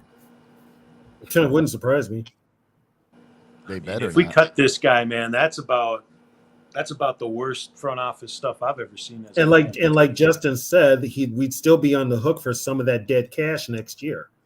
And again, I'll give Kwesi the benefit. I'll wave that flag to all the live long day. But I mean, good God, Kwesi, the collaboration thing isn't working. And if you can't see that they're still going to blame you whether you make the pick or not, you might want to shift gears and go. But you need to realize something. Kwesi is also a not rock the boat guy. He doesn't need to be a football guy. Just go to your scouts. No, he's a not rock the boat guy, which means whatever management tells him he's going to do it. He's not going to go against it. He's tried it twice and they shot him down. He's young, and I get all that stuff, but he's not that young. He's in his 40s. These picks don't know what the fuck they're doing, and maybe they'll all play great this year, right? I can't rule it out. These guys haven't played. Maybe they all look great. But my God, man, they're getting hurt. They can't even stay healthy to play. And when Booth was out there, he couldn't cover short. He couldn't cover long. He was like dancing. Well, and here's the thing with Booth. They knew Booth was coming out with he was in college. He was injured often in college, and they still picked him. So they should have known he was probably going to get to this level and get hurt again, and he did. I'm trading Booth to the Buccaneers for Carlton Davis. In a heartbeat. I'd bring Antoine Winfield. We should not have let him get away from us. Oh yeah, that was definitely the pick to make. And here's the thing: we needed defensive backs and wide receivers, and we passed on both Antoine Winfield and Tyler Johnson, hometown guys. Oh, and that Porter kid this year, he's going to be a stud, man. I love that guy. That guy's a freaking beast. I will say this about the Vikings: since Scott Studwell left the scouting department, they haven't been very good. I don't know who they've got running the scouting now, but they're not on the level that Studwell was. I've kind of noticed a dip in that too. Yeah, I didn't know exactly what was going on with that. Yeah, Studwell retired. He retired. He's been with the organization damn near 40 years. So he retired. It was taken. I forget who's running it now, but they don't know. I don't think they know football talent. Well, that's not good. That's not good. Not one bit. I mean, and you've got a football team and you don't know football talent, you got a problem. That's kind of been our hallmark for 30, 40, 50 years is getting talent in the draft just relentlessly.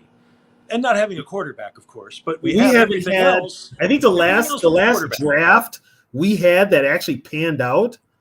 Oh my God. Darrisaw. They say if you can get 1.5 picks in a draft, it's a good draft. 1.5. And before then, hits every 2 years. Okay. And before then, we actually had Khalil, and he got hurt and just sucked. I've never had a problem with Spielman. I thought he was a good GM personally. And he did have the stones to say, okay, let's get Ponder. Okay, let's try to get Bridgewater. And he took his swings, and I can respect that, And then he would hit on a guy like JJ or Darrisaw or any number of other guys. Hunter, right? Yeah. Hunter was a first rounder. I'm just hoping Kwesi hits on something here, just on sheer accident at this point. I just, you know what? I don't know. Right now, it just looks like we're just hits and misses. They're just more misses than hits. Well, name me a hit. Yeah. And the only hit we have is trading for TJ. And now he hasn't drafted anybody yet. And that's another thing, too. He keeps trading in the division. Yeah, and look, Watson, I like Watson. Fuck, I know he dropped that ball in the first game, but he's probably playing against his hometown team that he grew up watching. Oh, my God, Aaron Rodgers is my quarterback. Oh, my God, I'm about to score a touchdown. But, I felt bad for him there. But he actually looked really good as the season progressed. And I'm not going to enjoy watching him play either, to be honest. But, look, I'm really hoping some of these guys start playing some football this year. I think we can all agree on that. We can all agree on that. And with me, they're putting all the hope on that Flores turns his defense around. He might. He's got a bunch of young guys that could be a problem too. They're going to make young guy mistakes, but they could also gel and be a strong defense. Now, with that being said, how long does Flores stay? Because if he does good this year, he's going to get a head coaching interview. I think there's a difference between interviewing for a head coaching job and picking the one you want. And I think Flores had a come to Jesus moment, probably with Tomlin in Pittsburgh, who was a former Viking coach, and had a conversation about, hey, what do you think of Minnesota? What do you know about them? You coached there.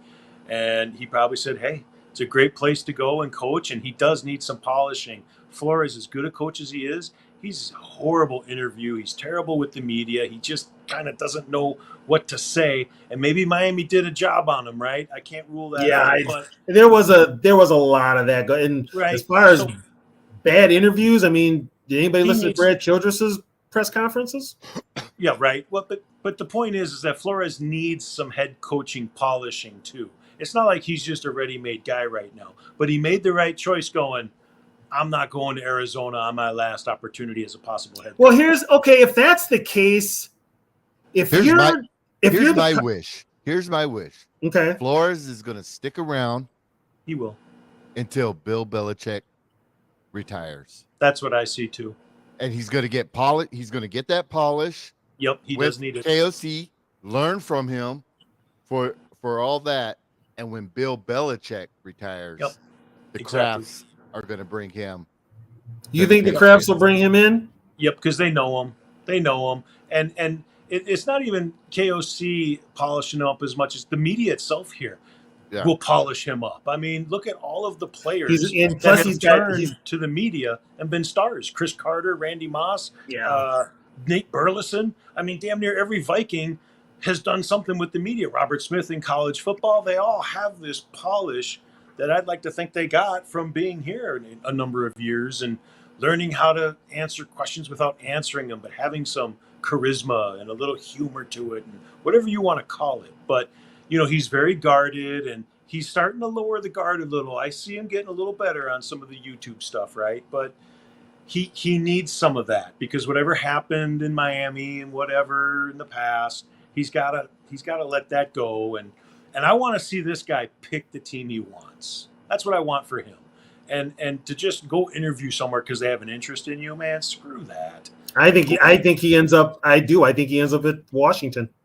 I would never go to Washington. That's Arizona 2.0.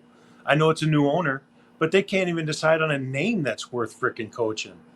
You know? They're probably going to go. I think they're going to change it to Red Wolves. That's just Daniel Snyder being Daniel Snyder. They got to get the stink of Snyder off of them. That's the problem. Yeah, and that stink is gonna last for years. Yeah, and that used to be a top 5 franchise. I mean, it's a juggernaut. It's, you know, the NFL, they make their money in the NFC East and the NFC Central. Those are the darling divisions of the entire NFL. Those are the money makers. And to lose, Washington and as part of that equation, you know, it's got to bother them, I would imagine. And DC and the Washington team wants that new stadium too. They're going to build in DC.